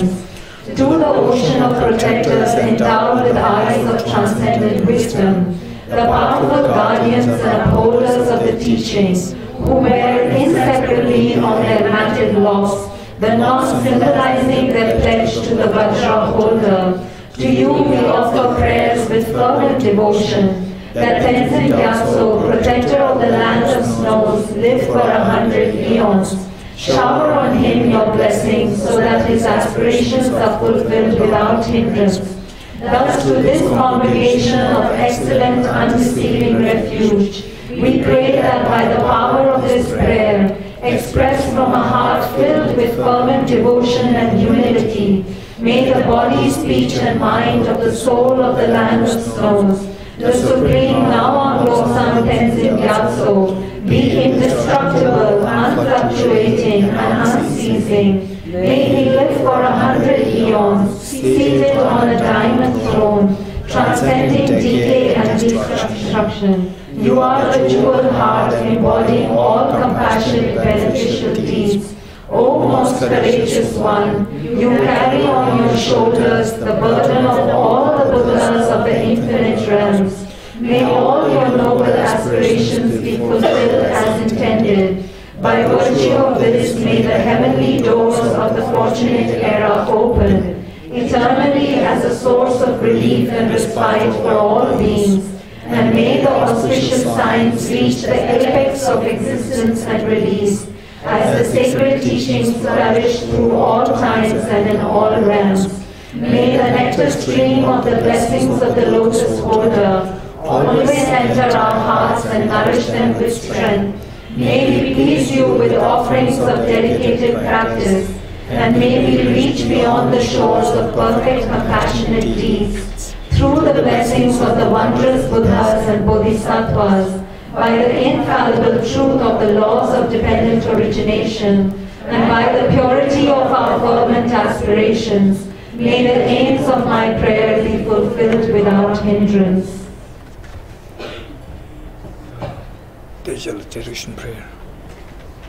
Please turn to page 278. Okay, for the dedication, the aspiration bodhisattva we took, and then the soul offering which we did. So this, by this virtue, and coinciding with the Tibetan New Year, the first month of the New Year, let us dedicate this for the long life of His Holiness the Dalai Lama, and that his wishes be fulfilled spontaneously. And let us also dedicate that all the great learning centers such as Sera, Tepung, Ganden, and the Gyume Tantra College, Gyudo Tantra College, and all the monastic, the academic centers of Sakya, Kakyu, Nyingma, Gelug, and then from nowadays even the nunneries where the academic studies are being introduced because of His Holiness the Dalai Lama's blessings and advice. Let us pray that all these learning centers, they thrive in the activities of study, reflection, meditation. And let us also pray that the other centers accessible for the ordinary people, like Tibet House, then the Trishta Center, and all the other centers, there are so many centers which promote studies, reflection, meditation. Let all these centers thrive in the activities, and that they are able to reach out to as many people. that they be connected with the dharma of the wisdom of emptiness, bodhicitta, and the people who are engaged in these various centers, particularly who are volunteering on the. Let us pray that they also have a very good health, and no obstacles are there, and because of which the many people are able to benefit from some here at Tibet House. We have on top of the Tibet Secretary and all the staff here, we have the Bishla, and who has been solely taking for this responsibility of the Nalanda Master's course, Nalanda Diploma course, and among the effort that he's putting, you wouldn't believe that he's just investing everything. In the first place, he left his corporate job thinking that he'll get more time for his personal practice. Now into Tibet House program, and he's actually literally hardly getting time for his personal practice, fully dedicating on the Nalanda Master's course, Nalanda Diploma course. Let us pray for his his aspirations, that he has good health, aspiration fulfilled. Then we have the Bishla. In fact, what happened was that he made the request to me. Then it's like a business transaction. I've made him. So he made a request that to start this kind of program. I said only if you take the responsibility, then we'll do it. Then he said yes. Whereas for Rimala, no transaction happening. So Rimala, I more like the bulldozed her. So without the request coming from her side, I bulldozed her. You should take care of the transcription committee. So and how she has been doing this so professional, and despite her own ill health, she is putting so much effort in this, and then really checking the transcriptions, how good they are, saying like say 96.5% accuracy, like this. She's making sure that this degree of the accuracy, to see how accurate they are. Otherwise the transcriptions, it can go wrong easily, and then no point. Better not to have the transcriptions than having a wrong transcriptions. So Rimala is there to make sure that it is coming up of high quality. So we are so grateful that Rimala is there, and let us pray that Rimala, her health gets back to normalcy as soon, that she recovers her health very soon. Let us pray for that. And then we have the many other helpers. For example, let's say like the Tenzin Vessel has been of great help for us in many ways, and then Tejala, particularly with this book and whatever things that I request, she's always there for us. And then Pujala always, wherever necessary. So we see that there are many people involved in this, and let us pray that they have good health, and that the spirituality grows like a waxing moon. And then everyone who is a part of the Nalanda Master's course, Nalanda Diploma course, and everyone who really admires or appreciates, everybody who feels that this program is so valuable, and then they feel like connecting with this. Finally, they are connected with Nalanda Great Masters, the erstwhile Nalanda Great Masters, like Aranyagarjuna and so forth. So let us pray that this is exactly what is happening, and then finally the point is for all these things is to see that the flowering of the bodhicitta, the flowering of the wisdom of emptiness happens in the minds of all demon sentient beings. Let us pray that these two, the wisdom of emptiness, bodhicitta, eventually seep in the mind of all demon sentient beings, and the two demons inside the mind, they are already got rid of, and they are freed from all miseries, and they experience the boundless happiness. So let us pray that the teaching on the bodhicitta, which carries the most beautiful mind in this universe, the bodhicitta, and the most fearless mind, the wisdom of emptiness, may these two thrive in the minds of all demon sentient beings, the present, future. Okay, with that mind, let's recite it. Tejalla. Page 278, additional dedication prayers. In the land encircled by snow mountains, you are the source of all happiness and good. All-powerful Chandesi Tenzin Gyatso, please remain until samsara ends. Just as the brave Manjushri and Samantabhadra too realize things as they are, also I dedicate all these merits in the best way, that I may follow their perfect example. I dedicate all these rules of virtue with the dedication praised as the best by the victorious ones thus born of the 3 times, so that I might perform the noble Bodhisattva's deeds. May the supreme Bodhicitta that has not arisen arise and grow, and may that which has arisen not diminish but increase forevermore. Janju Sencho Rinpoche Mage Panam Te Gyuruchi Ke Banyam Bane Baya Gone Gondo Pe Maraisho. As long as space remains, as long as sentient beings remain, until then may I too remain to dispel the miseries of the world. Due to the merits of these virtuous actions, may I quickly attain the state of a Guru Buddha, and lead all beings without exception into that enlightened state. I dedicate the merit thus gathered towards the realization of the deeds and the prayers of all Buddhas and Bodhisattvas of the 3 times, and to the upholding of the Dharma of teaching and realization. May I in all lives, through the force of this merit, never separate from the 4 wheels of the Mahayana vehicle, and accomplish all the stages of the path, renunciation, bodhicitta, perfect view, and the 2 stages. With the wish to free all beings, I shall always go for refuge to the Buddha, Dharma, and Sangha, until I reach full enlightenment. Inspired by wisdom and compassion, today in the Buddha's presence, I generate the mind of full awakening for the benefit of all sentient beings. I go for refuge to the Triple Gem. I confess the negativities individually. I rejoice in the virtues of all the beings. I hold the precious Buddhahood in my heart. The path of the union of emptiness and compassion is lucidly explained by the protector of both the Dharma and the beings of the snowland.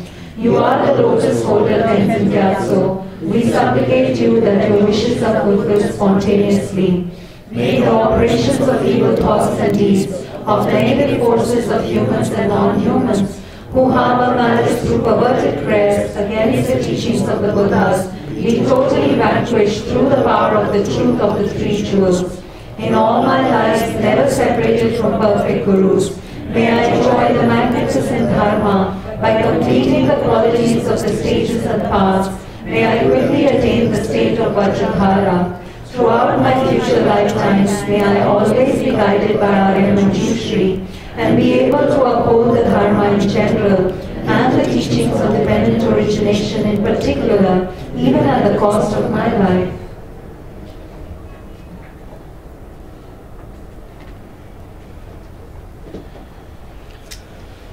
Okay, thank you. So the Nalanda diploma course, because we are a little running late, so we'll not have the diploma course for this class the next time. Yes. Okay, thank you.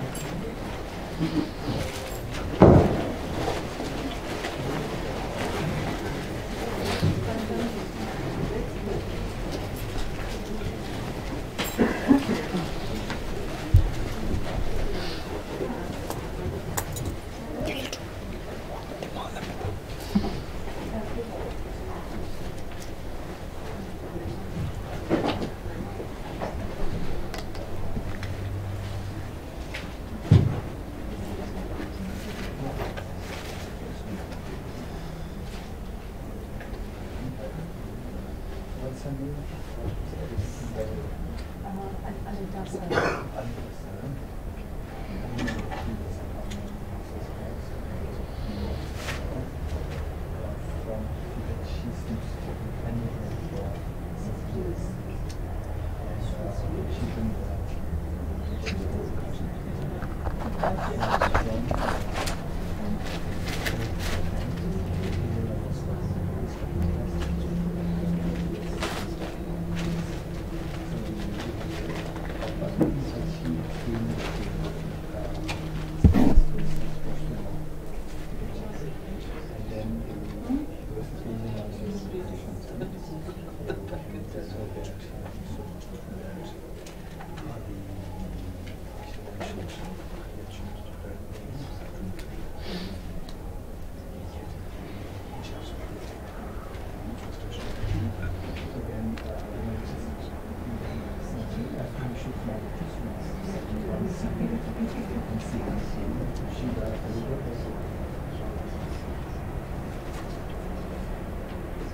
If you guys want to have tea, tea is served in the adjacent room. Thank you.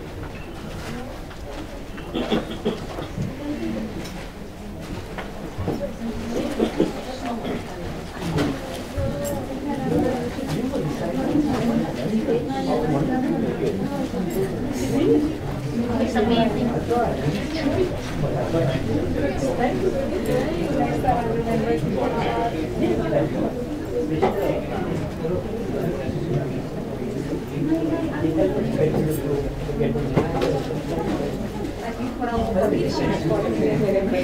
वो ऐसे speech करते हैं ऐसे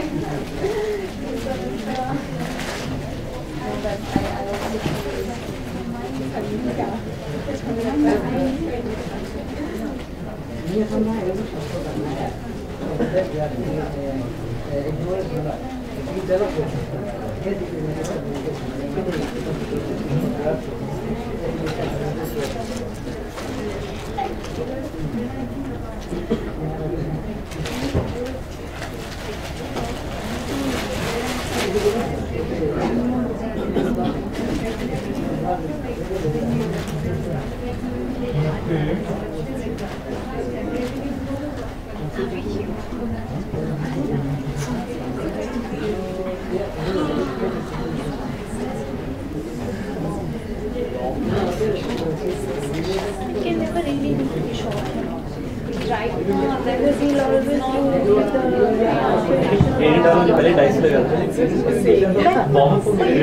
should announce it for at least 2.5 I suggest next time. I always get minimum 2.5 hours. This was never going to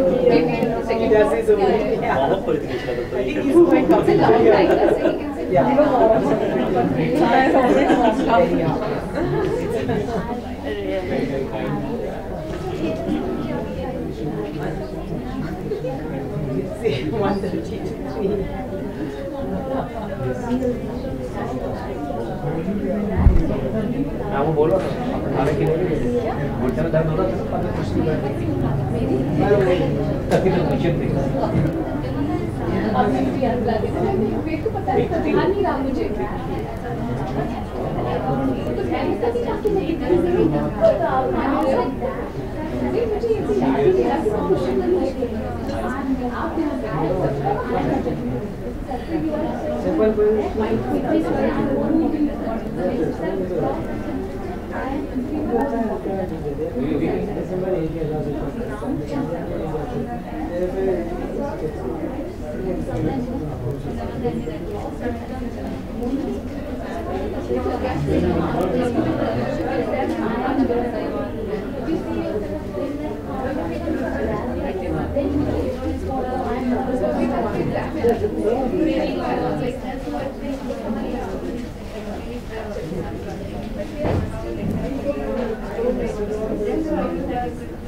Thank you.